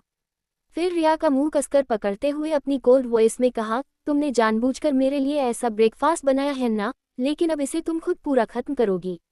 कहकर विराज जैसे ही खाने का स्पून रिया के होठों के पास लेकर आया, रिया ने कसकर अपने होंठों को भींच लिया। रिया को ऐसा करते देख विराज ने उसके गालों पर अपनी पकड़ और भी ज्यादा कस दी। दर्द की वजह से रिया के मुंह से एक आह निकली और इसी का फायदा उठाते हुए विराज ने उसके खुले हुए मुंह में वो खाने का चम्मच डाल दिया, और ऐसे ही करके विराज उसे जबरदस्ती वो ब्रेकफास्ट खिलाने लगा। रिया बड़ी मुश्किल से उस खाने को निगल पा रही थी। उसका पूरा चेहरा लाल हो गया था। उसने कभी नहीं सोचा था कि विराज उसे इस तरह से जबरदस्ती खाना खिलाएगा, क्योंकि अगर वैसा सोचती तो ये खुराफात करने की सोचती ही नहीं। कुछ ही देर में विराज ने उस प्लेट में रखा सारा नाश्ता रिया को खिला दिया और वापस आकर अपनी चेयर पर बैठ गया। फिर जूस का गिलास उठाकर उसे पीते हुए कहा, आइंदा से अगर इस तरह की स्टूपिडिटी मेरे सामने की तो आज के सबक को ही याद रख लेना। रिया का खांस खांस कर बुरा हाल था। उसने जैसे ही जूस का जग लेने के लिए अपना हाथ आगे बढ़ाया, विराज ने जल्दी से वो जग उठाकर उसे फर्श पर फेंक दिया, जिससे वो कांच का जग एकदम टूटकर चकनाचूर हो गया। रिया ने लाल हो चुकी आंखों से विराज को घूरा और जैसे ही पानी का जग उठाने के लिए वो आगे बढ़ी, विराज ने फुर्ती से वो जग भी उठा लिया और उसे भी फर्श पर फेंक दिया। रिया का मिर्च से बुरा हाल हो रहा था। उसका मुंह बुरी तरह से जल रहा था। वो जल्दी से किचन की तरफ भागने ही लगी कि तभी विराज ने उसका हाथ पकड़कर उसे किचन की तरफ जाने से रोक दिया। रिया विराज के हाथ पर मारते हुए बोली, छोड़ो मेरा हाथ, मुझे बहुत तेज मिर्च लग रही है, मुझे पानी चाहिए। विराज ने अपनी एक भौं चढ़ाते हुए कहा, छोड़ दूंगा तुम्हारा हाथ, पहले मुझे सॉरी बोलो और कहो कि आज के बाद ये गलती दोबारा नहीं करोगी। रिया का वैसे ही बहुत ज्यादा बुरा हाल था, इसीलिए उसको विराज को सॉरी बोलना ही पड़ा। ठीक है सॉरी, आज के बाद मैं ऐसा नहीं करूंगी, अब छोड़ो मेरा हाथ। विराज ने झटके से उसका हाथ छोड़ दिया तो रिया जल्दी से भागकर किचन में गई और फ्रिज से ठंडे पानी की बोतल निकालकर एक ही सांस में उस बोतल को खाली कर दिया। अब जाकर रिया को थोड़ी राहत मिली। रिया ने गहरी सांस लेकर खुद से ही कहा, रिया क्या जरूरत थी इतनी ज्यादा मिर्च एक करने की, जान निकाल दी इसने मेरी। रिया अभी खुद में बड़बड़ा ही रही थी कि तभी उसके कानों के करीब विराज की गहरी आवाज सुनाई थी, आप पागलों की तरह खुद से बात करना हो गया हो तो चुपचाप बाहर आओ, हमें निकालना है। रिया ने पीछे मुड़कर देखा तो इस वक्त विराज का चेहरा उसके चेहरे के बहुत करीब था। विराज को अपने इतना करीब देखकर रिया हड़बड़ाते हुए पीछे हुई और कहा, तुम यहाँ कब आए? तो विराज ने बाहर की तरफ जाते हुए कहा, जब तुम किसी मेंटल पेशेंट की तरह खुद से ही बात कर रही थी, अब जल्दी बाहर आओ। रिया ने उससे पीछे से ही उस पर चिल्लाते हुए कहा, मैं मेंटल नहीं हूँ समझे, तुम होंगे मेंटल। अब ये तो रिया का नसीब अच्छा था जो विराज ने सकी यह बात नहीं सुनी, वो अब तक बाहर चला गया था। एपिसोड 96, मुझे लड़कियों की कमी नहीं है। कहानी अब तक। विराज ने झटके से उसका हाथ छोड़ दिया तो रिया जल्दी से भागकर किचन में गई और फ्रिज से ठंडे पानी की बोतल निकालकर एक ही सांस में उस बोतल को खाली कर दिया। अब जाकर रिया को थोड़ी राहत मिली। रिया ने गहरी सांस लेकर खुद से ही कहा, रिया क्या जरूरत थी इतनी ज्यादा मिर्च एक करने की, जान निकाल दी इसने मेरी। रिया अभी खुद में बड़बड़ा ही रही थी कि तभी उसके कानों के करीब विराज की गहरी आवाज सुनाई थी, आप पागलों की तरह खुद से बात करना हो गया हो तो चुपचाप बाहर आओ, हमें निकालना है। रिया ने पीछे मुड़कर देखा तो इस वक्त विराज का चेहरा उसके चेहरे के बहुत करीब था। विराज को अपने इतना करीब देखकर रिया हड़बड़ाते हुए पीछे हुई और कहा, तुम यहाँ कब आए? तो विराज ने बाहर की तरफ जाते हुए कहा, जब तुम किसी मेंटल पेशेंट की तरह खुद से ही बात कर रही थी, अब जल्दी बाहर आओ। रिया ने उससे पीछे से ही उस पर चिल्लाते हुए कहा, मैं मेंटल नहीं हूँ समझे, तुम होंगे मेंटल। अब ये तो रिया का नसीब अच्छा था जो विराज ने सकी यह बात नहीं सुनी, वो अब तक बाहर चला गया था। अब आगे। रिया विला से बाहर आकर अपनी गाड़ी की तरफ बढ़ ही रही थी, तभी विराज ने अपनी गाड़ी का हॉर्न तेजी से बजाते हुए उसका ध्यान अपनी तरफ खींचा। रिया ने कन्फ्यूजन से विराज की गाड़ी की तरफ देखा, जो लगातार अपना हॉर्न बजाए ही जा रहा था। विराज की साइड की विंडो नीचे थी जिस वजह से रिया विराज को आराम से देख पा रही थी। विराज ने तिरछी नजरों से रिया की तरफ देखा और अपने हाथ की 2 उंगलियों से उसे अपने पास आने का इशारा किया। रिया ने मन ही मन कहा, अब ये क्या चाहता है? ना चाहते हुए भी रिया जाकर उसकी साइड की विंडो के पास खड़ी हो गई और अपने हाथ बांधते हुए बोली, क्या हुआ? क्यों बार बार हॉर्न बजाए जा रहे हो और मुझे यहाँ क्यों बुलाया है? तो विराज ने अपनी नज़र वापस सामने की तरफ करते हुए कहा, चुपचाप आकर मेरी गाड़ी में बैठो। तो रिया ने कहा, मिस्टर विराज सिंघानिया, मेरे पास भी गाड़ी है और मैं उसमें ही जा रही हूँ, मुझे आपकी गाड़ी में बैठने का कोई शौक नहीं है, कहकर रिया जैसे ही मुड़कर जाने लगी। विराज ने इस बार उसे ऑर्डर देने वाली टोन में कहा, मैंने तुमसे पूछा नहीं है रिया ठाकुर, मैंने तुम्हें ऑर्डर दिया है, चुपचाप मेरी गाड़ी में आकर बैठो तो बस बैठो। रिया ने अपनी आंखें कसकर बंद की और अपनी मुठियां भींचते हुए मन ही मन बोली, आखिर ये करना क्या चाहता है और इतना मेहरबान क्यों हो रहा है कि मुझे अपनी गाड़ी में लेकर जाएगा? रिया संभाल कर रहना बेटा, इसके इरादे नेक तो बिल्कुल नहीं लगते हैं। अब ना चाहते हुए भी रिया को विराज को गाड़ी में बैठना पड़ा। रिया फ्रंट सीट पर बैठकर गाड़ी का डोर बंद करते हुए बोली, अब तो ठीक है ना चले अब, और वैसे मेरी गाड़ी का क्या होगा? तो विराज ने गाड़ी स्टार्ट करते हुए कहा, उसे मेरा ड्राइवर तुम्हारे घर पर छोड़ आएगा और वैसे भी तुम्हारी खटारा गाड़ी मेरे विला के आगे खड़ी हुई शोभा नहीं दे रही, इससे मेरे ही विला का लुक खराब होगा। विराज की बात सुनकर तो रिया का पारा तो एकदम से हाई हो गया। वो विराज पर चिल्लाते हुए बोली, तुम्हारी हिम्मत कैसे हुई मेरी गाड़ी को खटारा कहने की? मेरी मेहनत की एक एक रुपए की कमाई से खरीदी है मैंने वो। विराज ने उसे एक मजाक उड़ाने वाली लुक के साथ देखा और सामने की तरफ देखकर अपनी गाड़ी ड्राइव करने लगा। रिया ने भी अब विराज से और ज्यादा बहस नहीं की और अपना हाथ बंधे विंडो से बाहर देखने लगी। हाँ, पर मन ही मन वो न जाने कहां से चुन चुन के भयानक किस्म की गलियां विराज को दिए जा रही थी, जिसका आइडिया तो विराज को भी नहीं था। अब वो क्या है ना कि वो विराज की गाड़ी में बैठकर विराज को ही गालियां देने का रिस्क नहीं उठा सकती थी, वरना उसके बगल में बैठा हुआ ये शैतान कब उसे उठाकर चलती गाड़ी से ही बाहर फेंक दे कह नहीं सकते। लेकिन तभी रिया ने नोटिस किया कि ये रोड तो खुराना अंपार की तरफ जाता ही नहीं है, क्योंकि विराज की गाड़ी एक अलग ही रोड पर दौड़ रही थी, जो कुछ ही दूरी पर जाकर एक सुनसान हाईवे में बदल गई। रिया ने आसपास नजर दौड़ाए और फिर विराज की तरफ देखते हुए कहा, ये कहाँ जा रहे हैं हम लोग? हमें तो खुराना एम्पायर जाना था ना। विराज ने उसकी बात का अभी भी कोई जवाब नहीं दिया और जानबूझकर उसने गाड़ी की स्पीड और भी ज्यादा बढ़ा दी। रिया ने इस बार फिर से उससे गुस्से से कहा, मैंने कहा गाड़ी रोको, तुम मुझे कहाँ ले जा रहे हो? कहीं तुम ऐसा तो नहीं सोच रहे हो किसी सुनसान जगह ले जाकर तुम मेरे साथ कुछ उल्टा सीधा करने वाले हो? तो मैं पहले ही बता देती हूँ, मार्शल आर्ट्स की काली, नीली, पीली, सफ़ेद हर तरह की बेल्ट है मेरे पास, रेसलिंग में भी चैंपियन हूँ मैं, अच्छे बच्चों के हाथ पैर तोड़े हैं मैंने, इसलिए मेरे बारे में तो ऐसा सोचना भी मत।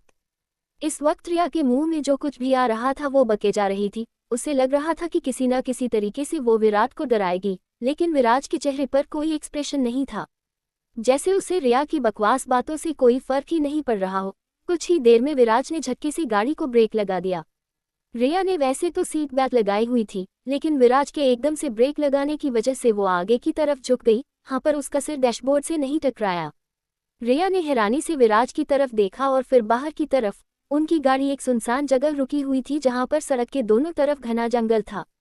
प्रिया को लगा कि वो जो सोच रही है सच में ऐसा ही है, ये विराज उसे जानबूझकर ऐसी सुनसान जगह लेकर आया है, इसीलिए इसके इरादे ठीक नहीं लगते हैं।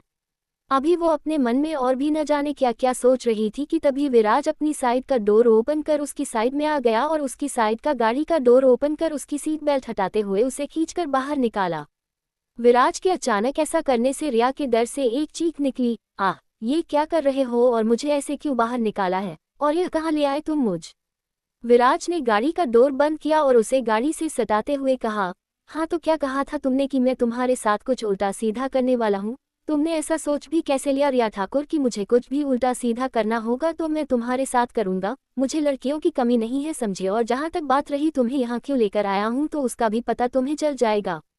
कहकर विराज उसका हाथ पकड़कर खींचते हुए अपने साथ गाड़ी से थोड़ी दूरी पर ले गया।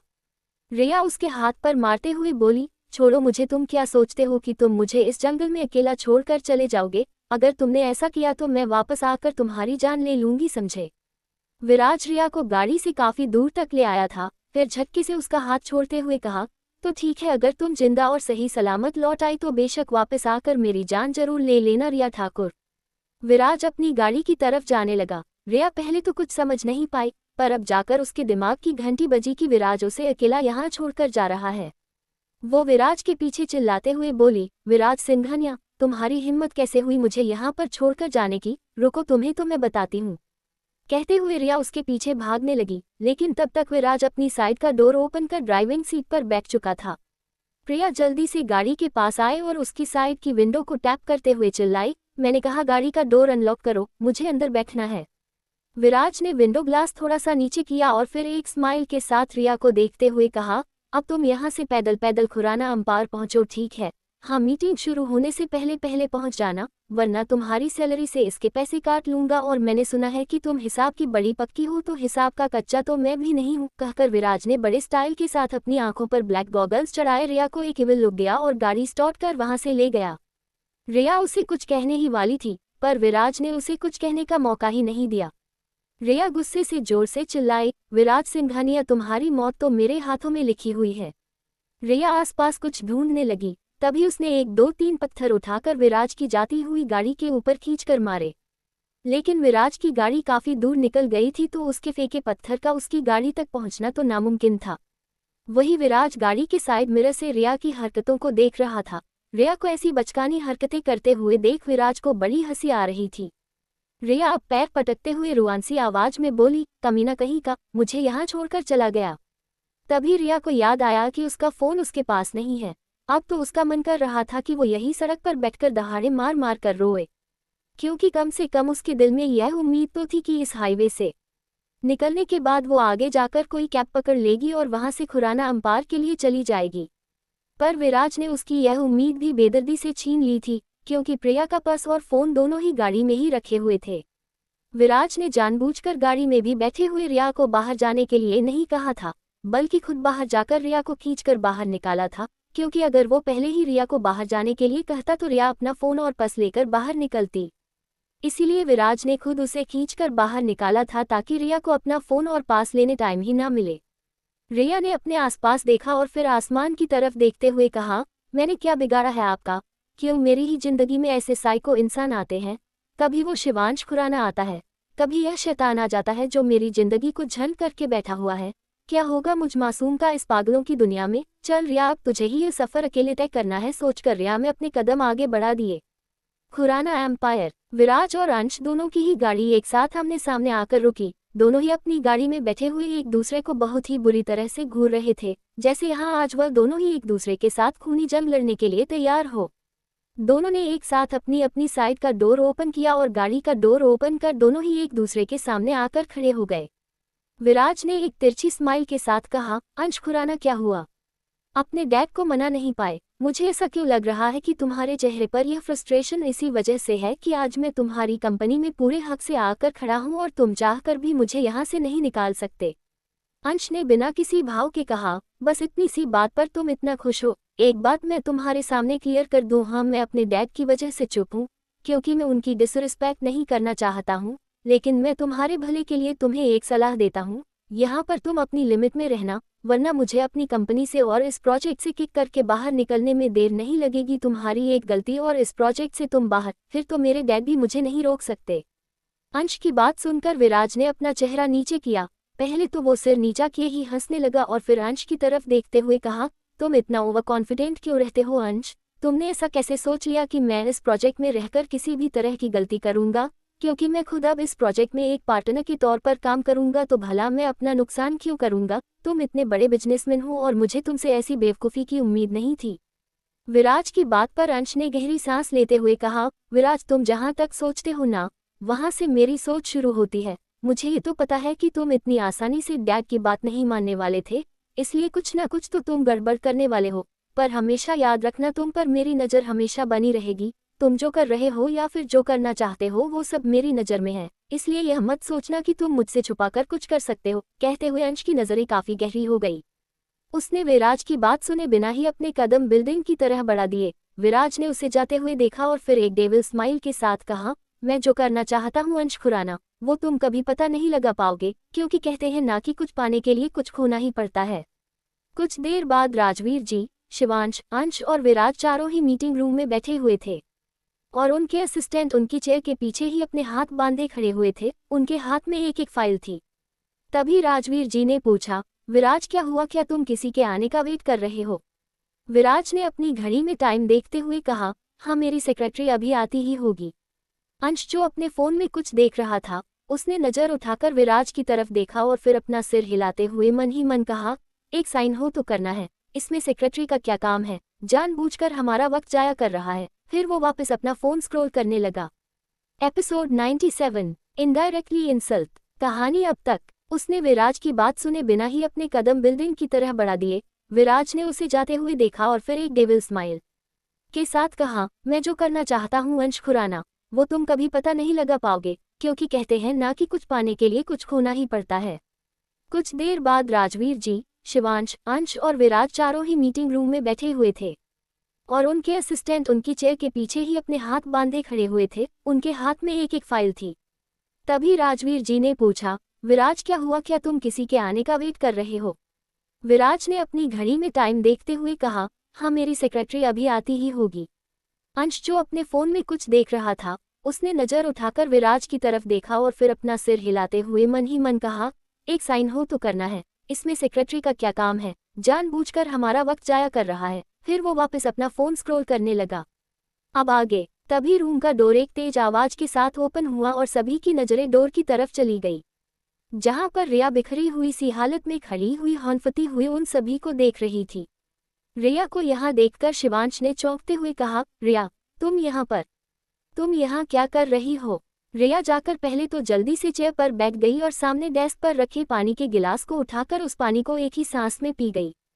फिर खुद को रिलैक्स करते हुए बोली, अभी मुझसे कुछ भी मत पूछो शिवांश, एक पागल मुझे सुनसान सड़क पर छोड़कर चला गया था, इतनी दूर तक पैदल ही चलकर आई हूँ मैं। कुछ देर चुप रहने के बाद एक लंबी सांस लेकर कहा, मुझे तो लगा था दुनिया के सबसे बड़े साइको तुम ही हो, पर तुम्हारा रिकॉर्ड ब्रेक करने के लिए दुनिया में कोई और भी प्रकट हो चुका है, इसका पता मुझे आज ही चला। रिया अपनी ही धुन में बोले जा रही थी। वही विराज और शिवांश दोनों ही बुरी तरह से रिया को ऐसे घूर रहे थे जैसे उसे कच्चा ही चबा जाएंगे, क्योंकि रिया ने एक को डायरेक्ट और दूसरे को इनडायरेक्ट साइको जो कहा था, वो भी उनके मुंह पर। Open mouth smile. वही राजवीर और अंश दोनों ही अजीब नजरों से रिया को देख रहे थे। तभी राजवीर जी ने पूछा, रिया बेटा तो कोई कैब लेकर आ जाती, पैदल आने की जरूरत क्या थी। राजवीर जी रिया को जानते थे क्योंकि रिया शिवी की दोस्त थी। रिया ने कहा, अंकल वो पागल आदमी मेरा पर्स और फोन भी अपने साथ ले गया, तो बताए मैं कैसे आती। अच्छा वैसे यहाँ मीटिंग खत्म हो गई क्या। विराज ने चिढ़ते हुए कहा, शुरू ही कब हुई थी जो खत्म होगी, तुम्हारी वजह से हम लेट हो रहे थे। रिया की फिलहाल हिम्मत नहीं थी कि वो अभी विराज से कोई भी बहस करे, इसलिए उसने विराज के सामने रखी हुई फाइल को खोलकर राजवीर जी के आगे करते हुए कहा, ये हमारा कॉन्ट्रैक्ट है, इसमें सारी कंडीशन लिखी हुई है, तो अंकल आप एक बार इसे देख लीजिए। राजवीर ने हाँ में सिर हिलाया और उस कॉन्ट्रैक्ट में लिखी हुई सारी कंडीशन को देखने के बाद कहा, हमें ये सारी शर्तें मंजूर है विराज, कहकर उन्होंने कॉन्ट्रैक्ट पेपर्स पर साइन कर दिए। विराज ने एक बार अंश की तरफ देखा जो उसे घूर कर देख रहा था। विराज ने अंश को इग्नोर करते हुए कॉन्ट्रैक्ट पेपर पर साइन कर दिए और एक एक कर शिवांश और अंश दोनों ने भी कॉन्ट्रैक्ट पेपर पर साइन कर दिए थे। विराज ने अब चेयर से खड़े होते हुए कहा, इसके बाद इन सभी प्रोजेक्ट से जुड़ी सारी मीटिंग मेरे ऑफिस में होगी। तो अंश ने भी खड़े होते हुए कहा, क्यों तुम्हें कहीं क्या यहाँ अपनी जान का खतरा है, मतलब तुम तो ऐसे बात कर रहे हो जैसे यहाँ पर हम सभी लोग हथियारों से लैस तुम्हें मारने के लिए बैठे हुए हैं। विराज कुछ बोलता तभी राजवीर जी ने दोनों को शांत करते हुए कहा, चुप हो जाओ दोनों। ठीक है विराज, अब जो भी मीटिंग होगी वो तुम्हारे ऑफिस में होगी, और हाँ इस पार्टनरशिप के लिए कल खुराना मेंशन में एक पार्टी रखी जाएगी जिसमें तुम्हें भी आना जरूरी है, और उम्मीद करता हूँ कि तुम मेरी बात नहीं टालोगे। विराज ने हाँ में सिर हिलाया और फिर एक नज़र अंश को देखकर रिया का हाथ पकड़ा और उसे लगभग घसीटते हुए मीटिंग रूम से बाहर ले गया। रिया के पैरों में तो पहले ही बहुत दर्द हो रहा था और इतनी दूर तक चलने की वजह से उसके पैर में छाले भी हो गए थे, और वही विराज जिस तरह से उसे घसीटते हुए अपने साथ ले जा रहा था उसमें अब चलने की हिम्मत बिल्कुल नहीं बची थी। उसने झटके से अपना हाथ विराज के हाथ से छुड़ाया और कहा, अब तुम्हारा काम हो गया ना, अब जाओ अपने रास्ते, मैं जा रही हूँ मेरे घर क्योंकि मैं बहुत थक चुकी हूँ। विराज ने एक बार फिर उसका हाथ पकड़ा और उसे खींचकर अपने करीब करते हुए कहा, तुम्हारी हिम्मत कैसे हुई थी अंदर सबके सामने मुझे पागल कहने की। विराज की बात सुनकर रिया एकदम से सकपकाते हुए बोली, मैंने कब तुम्हें पागल कहा, क्या मैंने तुम्हारा नाम लिया। नहीं ना। हाँ तुम्हारी हरकतें जरूर पागलों वाली है, पर मैं ऐसे सभी के सामने अपने बॉस की इंसल्ट नहीं कर सकती। वो क्या है ना संस्कार कूट कूट कर भरे हैं मुझ में, बस कभी इस बात का घमंड नहीं किया। रिया ने लास्ट की लाइन बत्तीसी दिखाते हुए कही। पर विराज ने गुस्से से रिया के चेहरे को कसकर पकड़ा और उसे पीछे की तरफ धकेलते हुए दीवार से लगा दिया। फिर उसके चेहरे के करीब आते हुए कहा, रिया ठाकुर, मैं तुम्हें वार्न कर रहा हूँ कि मेरे सब्र का इम्तिहान मत लो। जिस दिन मैंने अपना कंट्रोल खुद पर से खो दिया ना, उस दिन तुम विराज सिंघानिया की शैतानियत से रूबरू होगी, समझी। विराज ने जिस तरह से यह बात कही थी रिया की तो कुछ भी और आगे बोलने की हिम्मत ही नहीं हुई। विराज एक बार फिर उसका हाथ पकड़े हुए उसे अपने साथ खींचते हुए लिफ्ट की तरफ बढ़ गया। एपिसोड 98 कहानी अब तक। विराज की बात सुनकर रिया एकदम से सकपकाते हुए बोली, मैंने कब तुम्हें पागल कहा, क्या मैंने तुम्हारा नाम लिया। नहीं ना। हाँ तुम्हारी हरकतें जरूर पागलों वाली है, पर मैं ऐसे सभी के सामने अपने बॉस की इंसल्ट नहीं कर सकती। वो क्या है ना संस्कार कूट कूट कर भरे हैं मुझ में, बस कभी इस बात का घमंड नहीं किया। रिया ने लास्ट की लाइन बत्तीसी दिखाते हुए कही। पर विराज ने गुस्से से रिया के चेहरे को कसकर पकड़ा और उसे पीछे की तरफ धकेलते हुए दीवार से लगा दिया। फिर उसके चेहरे के करीब आते हुए कहा, रिया ठाकुर, मैं तुम्हें वार्न कर रहा हूँ कि मेरे सब्र का इम्तिहान मत लो। जिस दिन मैंने अपना कंट्रोल खुद पर से खो दिया ना, उस दिन तुम विराज सिंघानिया की शैतानियत से रूबरू होगी, समझी। विराज ने जिस तरह से यह बात कही थी रिया की तो कुछ भी और आगे बोलने की हिम्मत ही नहीं हुई। विराज एक बार फिर उसका हाथ पकड़े हुए उसे अपने साथ खींचते हुए लिफ्ट की तरफ बढ़ गया। अब आगे खुराना मेंशन। माँ आपने मुझे बुलाया, हीर स्वर्णा जी के रूम का डोर ओपन कर अंदर जाते हुए बोली। स्वर्णा जी फोन पर किसी से बात कर रही थी, तो हीर की आवाज़ सुनकर उन्होंने स्माइल करते हुए उसे अपने पास आने का इशारा किया और फिर फ़ोन पर सामने वाले से कहा, ठीक है मैं आपसे बाद में बात करती हूँ। कहकर उन्होंने फ़ोन डिस्कनेक्ट कर उसे टेबल पर रखा और फिर हीर से कहा, हाँ बेटा मैंने तुम्हें बुलाया था क्योंकि मुझे तुमसे कुछ बात करनी थी। हीर ने पूछा, जी कहिए माँ, आपको मुझसे क्या बात करनी थी। स्वर्णा जी ने कुछ सोचकर कहा, हीर बेटा मैं कल से देख रही हूँ तुम बहुत ही उदास नजर आ रही हो, क्या हुआ है मुझे बताओ। स्वर्णा जी की बात सुनकर हीर ने एक फीकी सी स्माइल के साथ कहा, कुछ भी तो नहीं माँ, सब ठीक है। स्वर्णा जी ने प्यार से हीर का हाथ अपने हाथ में लेते हुए कहा, बेटा मैं भी तुम्हारी माँ जैसी ही हूँ और मैं तुम में और सिमी में कोई फर्क नहीं किया है, तो तुम बेझिझक मुझसे अपनी परेशानी शेयर कर सकती हो। हीर कुछ वक्त तो चुप रही, फिर उसने कुछ सोचकर स्वर्णा जी से कहा, माँ मैं कुछ दिन अपने घर जाकर रहना चाहती हूँ। जब से मेरी शादी हुई है मैं एक बार भी वहाँ जाकर नहीं रही, अगर आप कहें तो मैं वहाँ चली जाऊँ। स्वर्णा जी ने स्माइल करते हुए कहा, अब ये भी कोई पूछने वाली बात है क्या हीर? तुम्हारा अगर अपने घर जाने का मन है तो चली जाओ, पर परसों, क्योंकि कल हमारे घर एक पार्टी है, इसमें तुम्हारा रहना भी जरूरी है। स्वर्णा जी की बात सुनकर हीर के फेस पर बड़ी सी स्माइल आ गई। वाकई में वो अपने माँ पापा को बहुत याद कर रही थी और अंश की कही हुई बातें भी हीर को काफी परेशान कर रही थी। वो अपनी माँ से अपनी परेशानी भी शेयर करना चाहती थी, लेकिन फिर कुछ सोचकर हीर ने दोबारा कहा, पर माँ अंश नहीं मानेंगे। तो स्वर्णा जी ने कहा, उसकी फिक्र तुम मत करो, उनसे मैं बात कर लूंगी, तुम बस अपनी पैकिंग करो, ठीक है? स्वर्णा जी की इस बात पर हीर ने जल्दी से अपना सिर हाँ में हिलाया और सोफे से खड़े होते हुए बोली, ठीक है माँ, मैं अभी से जाकर पैकिंग शुरू कर देती हूँ। कल तो फिर पार्टी है तो मुझे वक्त नहीं मिल पाएगा और परसों सुबह मैं जल्दी ही चली जाऊंगी। स्वर्णा जी ने पलके झपकाकर हाँ में इशारा किया तो हीर जल्दी से उनके रूम से बाहर निकल गई। अब हीर को अपने घर जाने की बहुत जल्दी हो रही थी और उससे भी ज्यादा जल्दी उसे अपनी माँ से बात करने की थी। हीर की बचपन से ही आदत थी, जब तक वो अपनी कोई भी परेशानी को अपनी माँ से शेयर नहीं कर लेती थी, उससे चैन नहीं मिलता था। क्योंकि वो जानती थी कि उसकी हर परेशानी का सॉल्यूशन उसकी माँ के पास है। यही सोचते हुए वो सीढ़ियों की तरफ जा ही रही थी कि तभी सामने से अंश उसे आता हुआ नजर आया। अंश को देखकर हीर के कदम वहीं के वहीं रुक गए। वहीं अंश जो अपनी एक पॉकेट में डाले और दूसरे हाथ में फोन देखते हुए आगे बढ़ रहा था। जब उसने किसी की नज़र खुद पर महसूस की तो उसके कदम रुक गए और उसने अपने फोन से नज़र हटाकर सामने की तरफ देखा जहां पर हीर खड़ी हुई उसे ही देख रही थी। अंश ने अपना फोन अपनी पॉकेट में रखा और अपने कदम हीर की तरफ बढ़ा दिए। पर अंश को देखकर हीर के जहन में अंश की वो सारी बातें याद गूंजने लगी थी, जिस वजह से उसका दिल बहुत दुखा था और हीर इस वक्त अंश से कोई बात नहीं करना चाहती थी। इसीलिए वो जल्दी जल्दी सीढ़ियां चढ़कर ऊपर चली गई। अंश ने उसे जाते हुए देखा और फिर अपने कदम सीढ़ियों की तरफ बढ़ा दिए। हीर को अंश पर बहुत गुस्सा आ रहा था, इसलिए उसने जल्दी से अपना लगेज निकाला और अपने कपड़े उसमें डालने लगी। दरअसल वो खुद भी कुछ वक्त के लिए अंश से दूर रहना चाहती थी। अंश जब रूम में आया तो उसने हीर को लगेज में कपड़े डालते हुए देखा। उसने अपनी आंखें छोटी कर हीर से पूछा, यह क्या कर रही हो तुम और कहाँ जाने की तैयारी है? हीर ने अंश की बात का कोई जवाब नहीं दिया और चुपचाप अपनी पैकिंग करने लगी। अंश ने इस बार थोड़ी सख्ती से पूछा, तुमने सुना नहीं, कहाँ जा रही हो? हीर ने इस बार भी उसकी बात का कोई जवाब नहीं दिया और चुपचाप अपना काम करती रही। हीर के इस तरह से बार बार इग्नोर करने से अंश गुस्से से उसकी तरफ बढ़ा और फिर उसकी बांह पकड़कर उसे अपने सामने करते हुए कहा, तुमने सुना नहीं, मैंने तुमसे क्या पूछा? मुझे जवाब दो, ये पैकिंग क्यों कर रही हो? हीर पहले तो उसे गुस्से से घूर रही थी, फिर उसने झटके से अपनी बांह अंश की पकड़ से छुड़ाते हुए कहा, मैं परसों अपने घर जा रही हूँ और इसके लिए मैंने माँ से परमिशन ले ली है। कहकर वो वापस अपना काम करने लगी। अंश ने जब ये सुना कि हीर अपने घर जाने की तैयारी कर रही है तो उसे इस बात पर बहुत गुस्सा आया था कि वो ये डिसीजन कैसे ले सकती है। उसने एक बार फिर हीर की बांह पकड़कर उसे अपने सामने करते हुए कहा, क्या तुमने इसकी परमिशन मुझे मांगी है? इस बार हीर अपनी बांह अंश की पकड़ से नहीं छुड़ा पाई, क्योंकि अंश ने उसकी मां को बहुत ही कसकर पकड़ा हुआ था।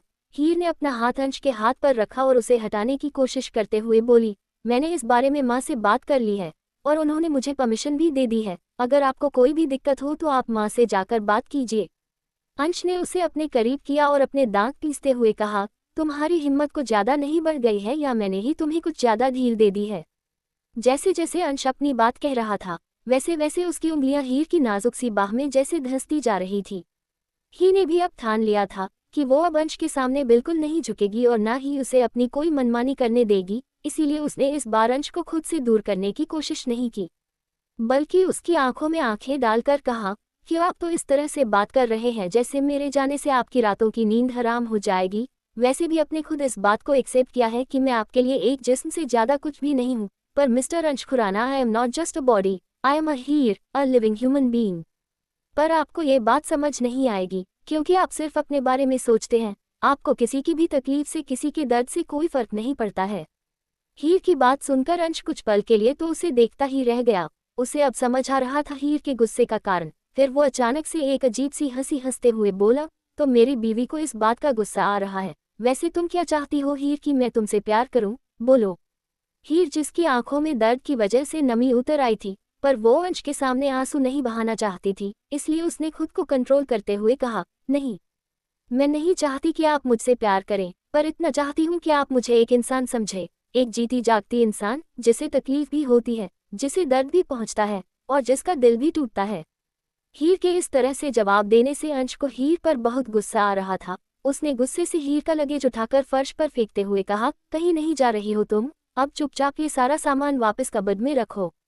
अंश के ऐसा करने से हीर अपनी फटी हुई आंखों से वो सारा सामान देख रही थी। उसने हैरानी से अंश की तरफ देखा जो अपनी आंखों से उसे फोन कर रहा था कि जो कहा है चुपचाप वही करो। हीर पहले ही अंदर से बहुत गुस्से से भरी हुई थी और अंश की हरकत पर जैसे उसका गुस्सा फटी पड़ा था। वो इस वक्त चिल्लाते हुए बोली, क्यों ना जाऊं मैं अपने घर? बोलिए, आप मुझे वहां से कोई बीवी बनाकर नहीं लाए थे, आप सिर्फ अपनी चाहत पूरी करने के लिए लाए थे मुझे। तो सॉरी मिस्टर अंश खुराना, मैं आपकी चाहत पूरी करने का जरिया नहीं बनना चाहती, मेरी भी कुछ सेल्फ रिस्पेक्ट है। अंश जो काफी देर से अपने गुस्से को दबाने की कोशिश कर रहा था, अब उसका कंट्रोल खुद पर से जाता रहा। अंश ने उसके गले को कसकर पकड़ा और उसे पीछे की तरफ धकेलते हुए सीधा दीवार से लगा दिया। फिर उसके चेहरे पर तरफ झुकते हुए कहा, तुम्हें नहीं लगता है कि आज तुम्हारी जुबान कुछ ज्यादा ही चल रही है? हीर की नाजुक सी गर्दन अंश के सख्त हाथों की पकड़ में थी। अंश ने वैसे तो काफी धीरे से हीर की गर्दन को पकड़ा हुआ था, लेकिन हीर को वो भी कहीं ज्यादा ही लग रहा था, जिस वजह से उसकी आंखों के किनारे से आंसू बहने लगे। उसने अपने दोनों हाथ अंश के सीने पर रख दिए और उसे अपनी गर्दन से हटने लगी।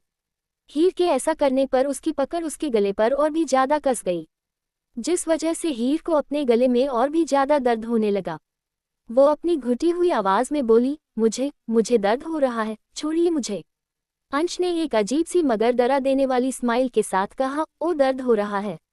तो फिर ऐसे काम करती क्यों हो कि मुझे तुम्हें दर्द पहुंचाना पड़े? तुम्हें मैंने पहले भी कहा था मुझसे इस लहजे में बात मत करना, वरना मुझे बर्दाश्त कर पाओगी, फिर भी तुम बार बार वही गलती करती हो।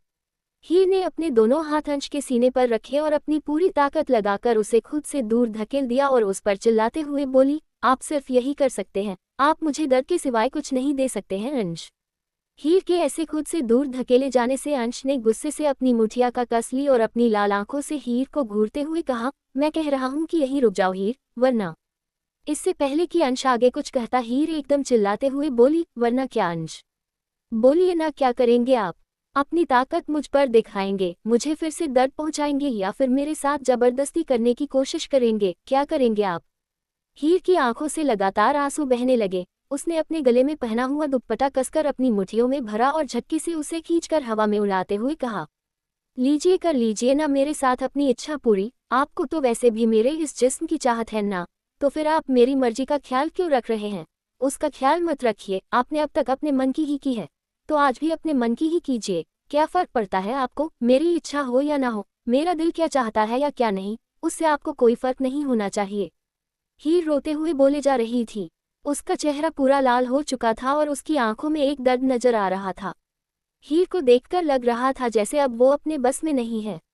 अंश ने आगे बढ़कर हीर को अपनी बाहों में ले लिया। हीर फैम गुस्से से चीखते हुए बोली, हट जाए, दूर रहिए मुझसे, आपके लिए मैं सिर्फ एक खिलौना भर हूँ और एक दिन आपका मुझसे भी मन भर जाएगा और आप मुझे छोड़ देंगे, क्योंकि फिर आपको कोई और पसंद आ जाएगा। यही करेंगे आप मेरे साथ? हीर कहते हुए जोर जोर से चीख रही थी और साथ ही साथ रोए भी जा रही थी। अंश ने हीर को अपनी मजबूत बाजुओं में होल्ड किया हुआ था, लेकिन फिर भी हीर उसकी पकड़ से छूटने की कोशिश कर रही थी।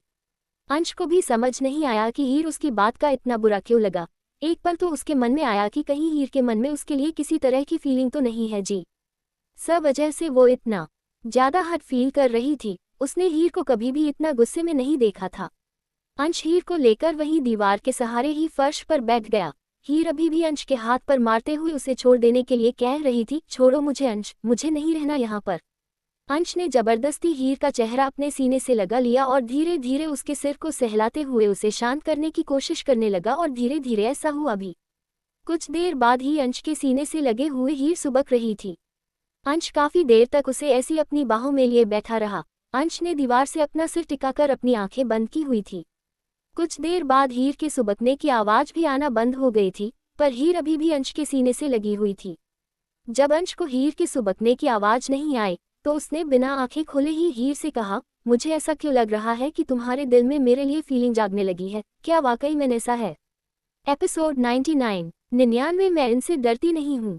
कहानी अब तक। अंश ने जबरदस्ती हीर का चेहरा अपने सीने से लगा लिया और धीरे धीरे उसके सिर को सहलाते हुए उसे शांत करने की कोशिश करने लगा और धीरे धीरे ऐसा हुआ भी। कुछ देर बाद ही अंश के सीने से लगे हुए हीर सुबक रही थी। अंश काफी देर तक उसे ऐसी अपनी बाहों में लिए बैठा रहा। अंश ने दीवार से अपना सिर टिकाकर अपनी आंखें बंद की हुई थी। कुछ देर बाद हीर के सुबकने की आवाज भी आना बंद हो गई थी, पर हीर अभी भी अंश के सीने से लगी हुई थी। जब अंश को हीर के सुबकने की आवाज नहीं आई तो उसने बिना आंखें खोले ही हीर से कहा, मुझे ऐसा क्यों लग रहा है कि तुम्हारे दिल में मेरे लिए फीलिंग जागने लगी है, क्या वाकई में ऐसा है? अब आगे। अंश का सवाल सुनकर हीर ने अपना चेहरा उठाकर अंश की तरफ देखा। अंश ने भी अपनी आंखें खोलकर हीर की आंखों में देखा। उसकी खूबसूरत नीली आंखें जो भीगी पलकों में और भी ज्यादा खूबसूरत और मासूम लग रही थी और रोने से लाल भी हो गई थी, पर अभी भी उसमें दुनिया भर की शिकायतें समय हुई थी। गुस्सा था, एक नाराजगी थी जो सिर्फ और सिर्फ अंश के लिए थी। अंश ने अपनी उंगलियों से हीर के गुलाबी सॉफ्ट गाल को सहलाते हुए अपना सवाल दोबारा दोहराया, तुमने जवाब नहीं दिया, क्या वाकई में तुम्हारे दिल में मेरे लिए फीलिंग है? हीर ने अंश के हाथ को अपनी गाल से हटाते हुए कहा, मुझे नहीं पता, पर जब आपने मुझे ये बात कही तो मुझे मेरे दिल में एक दर्द सा महसूस हुआ। मुझे नहीं पता मुझे इतना गुस्सा क्यों आया, पर हाँ मुझे गुस्सा आया और अभी भी आ रहा है, बहुत ही ज्यादा गुस्सा। फिर हीर ने अपने दोनों हाथों से अपने आंसुओं को साफ करते हुए कहा, और जो बात आपने मुझे कही उससे तो अब किसी भी तरह की फीलिंग आने का सवाल ही नहीं पैदा होता है। मेरी माँ कहती है पति पत्नी के रिश्ते का आधार प्यार और विश्वास होता है, पर आपने तो दोनों ही तोड़ दिया ना। हमारे बीच ना प्यार है और ना ही विश्वास, तो फिर हमारा रिश्ता भी तो बेमानी हुआ ना। अंश अभी भी हीर की आंखों में ही देख रहा था। वो इतना तो समझ गया था, उसकी मासूम सी बीवी जिसे ये भी नहीं पता था कि कब उसके दिल में अंश के लिए फीलिंग जागने लगी थी, लेकिन आज उसने अपनी हरकतों से इस बात को जता भी रही थी कि हाँ वो अंश के लिए कुछ फील करने लगी है, वो अंश पर अपना हक समझने लगी है। इसीलिए उसे अंश की यह बातें बर्दाश्त नहीं हुई। हीर ने जब अंश को अपनी तरफ ऐसे देखते हुए देखा तो गुस्से से अपनी नजरें दूसरी तरफ फेर ली। अंश ने हीर को जब उससे नजरें फेरते से देखा तो उसे ऑर्डर देने वाली टोन में कहा, हीर मेरी तरफ देखो। हीर ने अंश की बात का अब कोई जवाब नहीं दिया और वो ऐसे ही दूसरी तरफ देखती रही। अंश ने एक बार फिर उसे थोड़ा सा सख्ती से कहा, हीर मैंने कहा मेरी तरफ देखो। हीर ने अभी भी उसकी बात का कोई जवाब नहीं दिया। अंश ने इस बार हीर के चेहरे को पकड़कर उसका चेहरा अपने सामने किया तो हीर ने भी किसी जिद्दी बच्चे की तरह अपनी आंखें कसकर बंद कर ली, जैसे वो अंश को जता रही हो कि वो चाहे कितना भी कहे वो उसकी तरफ नहीं दिखेगी।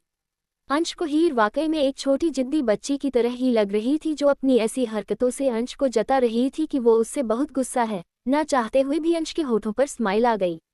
अंश ने अब उसे आंखें खोलने के लिए नहीं कहा बल्कि अपना दूसरा सवाल उससे पूछा, तुम्हें वाकई पसंद नहीं है ना मेरा किसी और लड़की से बात करना? हीर ने ऐसे ही आंखें बंद किए उसके सवाल का जवाब दिया, हाँ मुझे अच्छा नहीं लगता, मैं आपकी बीवी हूं तो मुझे अच्छा क्यों लगेगा? अंश ने कहा, तुम मेरी बीवी हो, क्या इसी वजह से तुम्हें पसंद नहीं है या फिर कोई और रीजन भी है? अंश पता नहीं क्यों हीर के मुंह से कुछ और भी सुनना चाहता था, पर इस बार इरिटेट होकर हीर ने अपनी आंखें खोली और चिढ़ते हुए अंश से कहा, आप मुझसे ऐसे गोल मटोल सवाल मत पूछिए, मैं आपकी तरह चालक नहीं हूँ कि आपके इतने टफ सवालों का जवाब दे सकूं। बस मुझे अच्छा नहीं लगता तो नहीं लगता, कहकर हीर अंश के ऊपर से जैसे ही उठने लगी। अंश से खींचकर वापस उसे अपने करीब कर लिया और उसकी बैक पर हाथ रख उसे अपने करीब करते हुए कहा, क्या मैंने तुम्हें अभी दूर जाने के लिए कहा है? हीर ने भी अंश के सीने पर हाथ रख एक दूरी बनाते हुए कहा, अब मैं आपकी किसी भी बात को नहीं मानने वाली और मैं अपनी माँ पापा के घर भी जाऊंगी और सारी बातें उन्हें बताऊंगी कि उनके दामाद मुझे कितना परेशान करते हैं, और अपनी दादी को भी बताऊंगी, आखिर उन्होंने भी मुझे मजबूर किया था ना कि मैं आपसे शादी कर लूं। अब मैं बताऊंगी कि आप मेरे साथ कैसा बिहेव करते हैं, फिर देखना आप मेरी दादी का गुस्सा नहीं जानते, उनका गुस्सा बहुत खतरनाक है। वो आपको खूब सारी बातें भी सुनाएंगी और डांटेंगी भी, आखिर उन्होंने अपनी बेटी दी है तो उनका भी हक बनता है न ये जानने का कि उनका दामाद उनकी बेटी को कैसे ट्रीट करता है। हीर अंश को अपनी बातों से जैसे डराने की कोशिश कर रही थी। वो शायद भूल गई थी कि ये वही अंश खुराना है जो उसकी फैमिली के सामने उसे बंदूक की नोक पर अपने साथ ले गया था। हीर की इन बातों को सुनकर अंश को तो मन ही मन उस पर हंसी भी आ रही थी। वह मन ही मन बोला, क्या ये लड़की जानती नहीं है कि इसका पति क्या है और ये मुझे डराने की कोशिश कर रही है? Stupid girl. कुछ पर देर पहले तक जहां अंश को हीर पर बहुत गुस्सा आ रहा था, अब उसे रह रहकर उस पर बहुत ही ज्यादा प्यार आ रहा था, क्योंकि हीर उस पर गुस्सा करते हुए उसे काफी ज्यादा क्यूट लग रही थी, जो पूरी तरह से अब उससे लड़ने पर उतारू हो गई थी। अंश ने हीर को अपनी बाहों में भर लिया और अपना चेहरा हीर की नेक में घुसाए उसकी स्मेल को फील करते हुए कहा, तो तुम इसीलिए अपने मायके जाना चाहती हो ताकि वहां जाकर तुम मेरी शिकायतें कर सको, है ना? हीर उससे दूर होने की कोशिश करते हुए बोली, हाँ मैं आपकी बहुत सारी शिकायत करना चाहती हूँ। मैं अपने पापा को भी सब कुछ बताऊंगी कि आप मुझे बहुत रुलाते हो और अपनी माँ को बताऊंगी कि आप मुझसे कैसे गंदी गंदी बातें भी करते हो। हीर की लास्ट की बात सुनकर अंश को हंसी आ गई। उसने मुश्किल से अपनी हंसी रोकते हुए कहा, गंदी गंदी बातें से तुम्हारा क्या मतलब है? तुम्हें लगता है कि ऐसी बातें तुम्हें अपनी माँ से करनी चाहिए? हीर ने चिढ़ते हुए कहा, गंदी गंदी बातों से मेरा मतलब है जो आपने कल मुझे कहा था वो वाली बात, और फिर मैं कह दूंगी कि मुझे आपके साथ भी नहीं रहना है। और आप खुद देख लेना, मैंने उनको ये बात बताई ना तो वो भी मुझे यहाँ आने भी नहीं देंगे। हीर की बात सुनकर अंश की पकड़ उस पर और भी ज्यादा कस गई। उसने इस बार थोड़ा सख्त लहजे में कहा, फिलहाल तो किसी की इतनी हिम्मत नहीं है तुम्हें मुझसे दूर रख पाए। तुम्हें अगर वहां जाना है तो 2 दिन के लिए जाओ और चुपचाप वापस आ जाओ, और अगर तुम ये सोच रही हो कि तुम यहाँ कभी वापस नहीं आओगी तो मैं तुम्हारी फैमिली के सामने ही वापस तुम्हें उठाकर अपने पास ले आऊंगा, समझी? कहकर अंश ने हीर को खुद से दूर किया और खड़ा हो गया। हीर अभी भी फर्श पर बैठे हुए गुस्से से अंश को घूर रही थी। अंश ने पलटकर हीर की तरफ देखा और फिर अपना हाथ उसकी तरफ बढ़ाते हुए कहा, अब क्या पूरी रात नहीं बैठी रहोगी? चलो खड़ी हो जाओ। हीर ने अपना चेहरा दूसरी तरफ फेरते हुए कहा, मुझे नहीं आपका हाथ पकड़ने की जरूरत नहीं है, मैं खुद भी खड़ी हो सकती हूँ। कहकर हीर एक फर्श से खड़ी हो गई और वापस अपना लगेज बंद कर उसे साइड में उठाकर रखते हुए बोली, अगर आप वापस मुझे यहाँ उठा कर ले आए ना तो फिर मैं आपके पेरेंट्स से भी बोल दूंगी, फिर निपटते रहना उनसे और खाते रहना उनसे डांट। कहकर हीर ने फर्श पड़ा हुआ अपना दुपट्टा उठाया और उसे गले में डालकर रूम से बाहर निकल गई। अंश ने उसे जाते हुए देखा और अपना सिर न में हिलाते हुए कहा, यह पागल लड़की इतना भी नहीं जानती कि ये अंश खुराना को चैलेंज कर रही है। वहीं हीर गुस्से से खुद में बड़बड़ाते हुए कॉरिडोर में चली जा रही थी। उसने सामने से आ रहे शिवांश की तरफ भी नहीं देखा क्योंकि उसकी नजरें नीचे थी।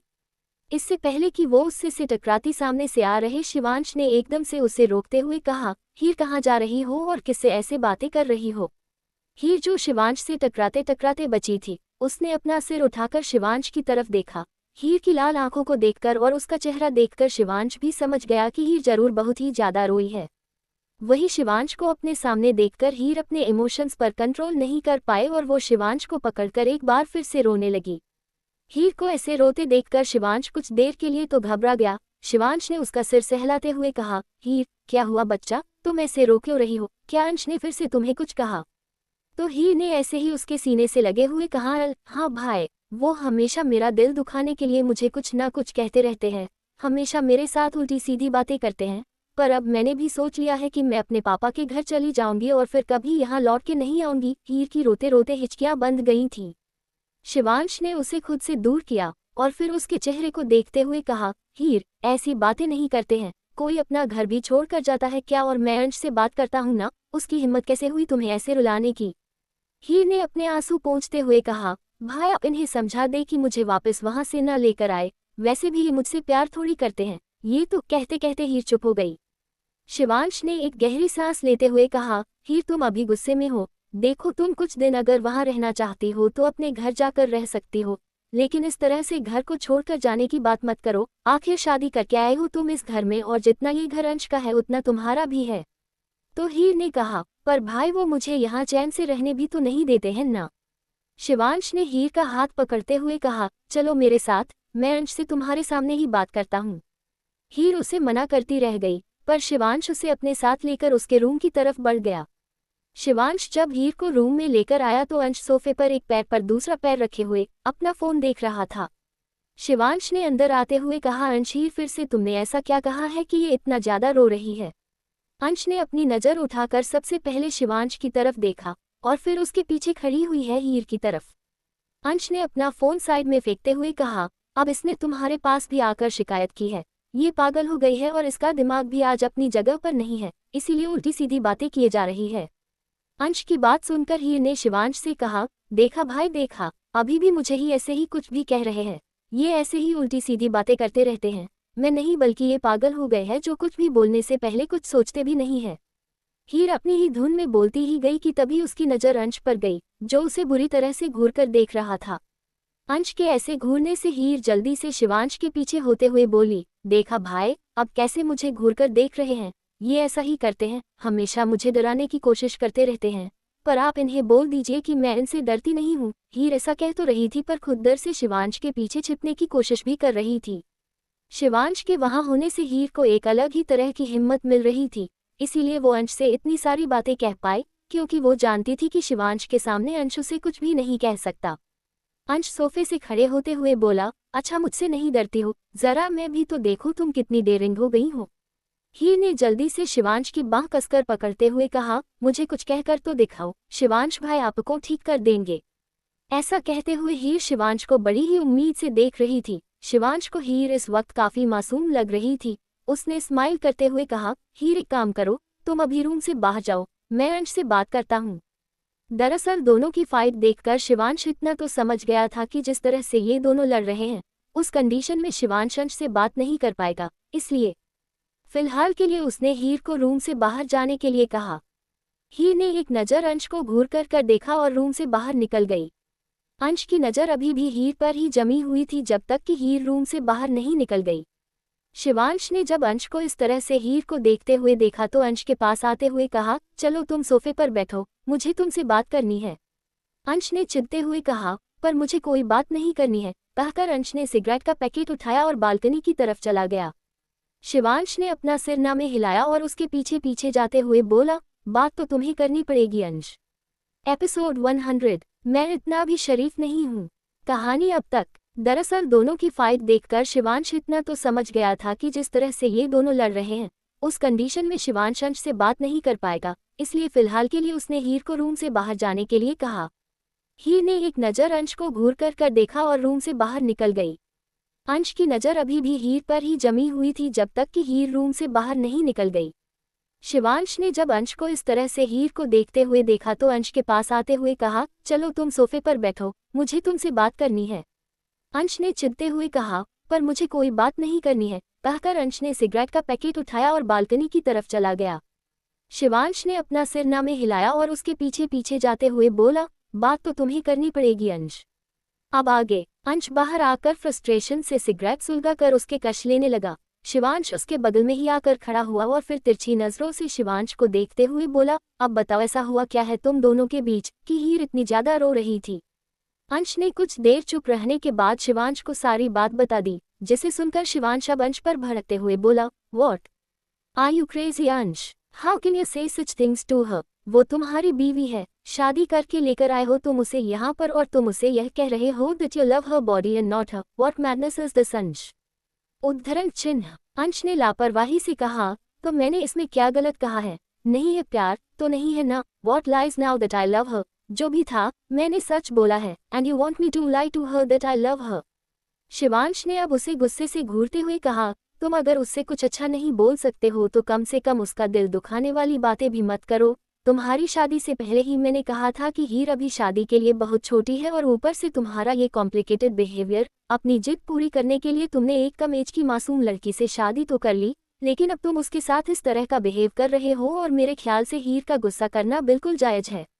अंश ने अपनी सिगरेट फर्श पर फेंककर उसे जूते से मसलते हुए कहा, आई डोंट केयर कि वो इस बारे में क्या सोचती है और क्या नहीं, लेकिन अगर वो सोच रही है कि मुझे छोड़कर यहाँ से जा सकती है तो ये उसकी गलतफहमी है, क्योंकि यह तो मैं कभी नहीं होना दूंगा।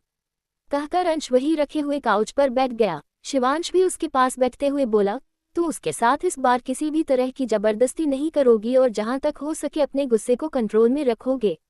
अंश ने शिवांश की बात का कोई जवाब नहीं दिया तो शिवांश ने इस बार थोड़ी तेज आवाज में कहा, अगर तुमने हीर के लिए अपने बिहेवियर को थोड़ा सा भी सॉफ्ट नहीं किया ना तुम्हें वाकई में मैं खुद हीर को तुमसे दूर कर दूंगा। शिवांश की बात सुनकर अंश ने गुस्से से शिवांश को घूरा तो शिवांश ने भी उसे वार्निंग वाला लुक देते हुए कहा, मेरी इस बात को सिर्फ मेरी वार्निंग मत समझना और तुम जानते हो कि मैं ऐसा कर भी सकता हूँ। अभी तक मैंने तुम्हें कुछ भी नहीं कहा है, लेकिन हीर ने मुझे भाई कहा है उसे आइंदा से अगर मुझे उसे तुमसे प्रोटेक्ट करना पड़े तो मैं वो भी करूँगा। अंश ने अपनी एक आईब्रो चढ़ाते हुए कहा, तो क्या अब तुम मेरी बीवी को मुझे दूर करने की बात कर रहे हो शिवांश? शिवांश ने भी उसी टोन में जवाब दिया, अगर जरूरत पड़ी तो मैं ऐसा कर भी दूंगा। कहकर वो अपनी जगह से खड़ा हुआ और रूम से बाहर निकल गया।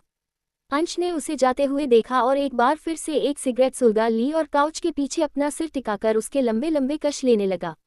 वो स्मोक करते हुए आसमान की तरफ देख रहा था। तभी उसके बगल में रखा हुआ फोन रिंग करने लगा। अंश ने ऐसे ही स्मोक करते हुए तिरछी नजरों से अपने फोन की तरफ देखा और अपना दूसरा हाथ बढ़ाकर फोन को पिक करके अपने कान पर लगा लिया। सामने वाले की बात सुनकर अंश में बिना कुछ कहे फोन डिस्कनेक्ट किया और सिगरेट को एशट्रे में बुझाकर वापस रूम की तरफ आ गया। अंश टेबल पर रखी हुई गाड़ी की चाबी को उठाकर रूम से बाहर निकल गया।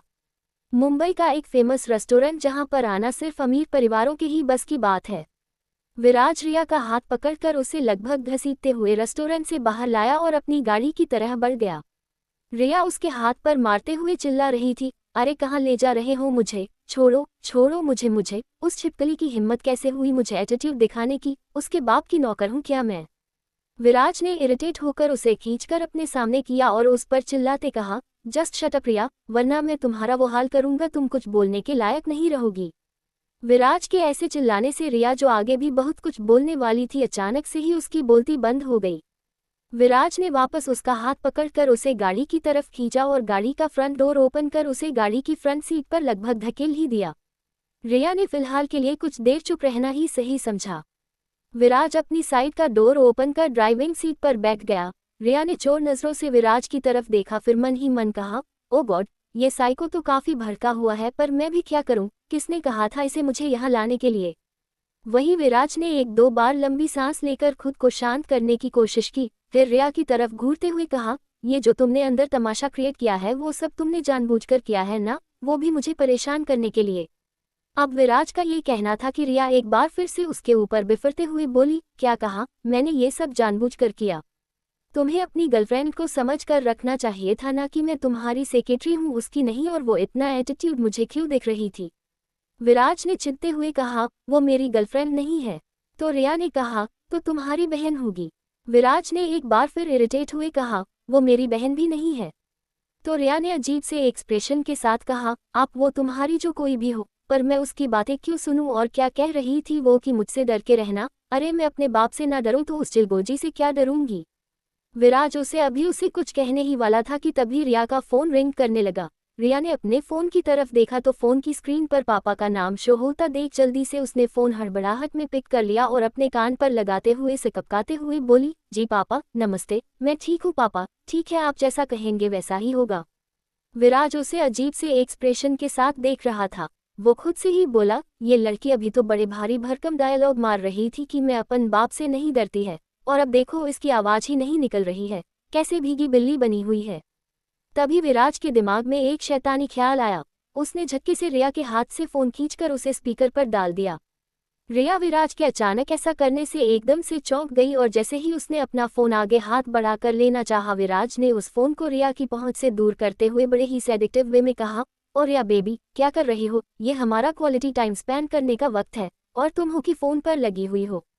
रिया विराज के हाथ से फोन छीनने की कोशिश करते हुए उसे इशारे से चुप रहने के लिए कह रही थी, लेकिन विराज उसे डेविल स्माइल के साथ देख रहा था।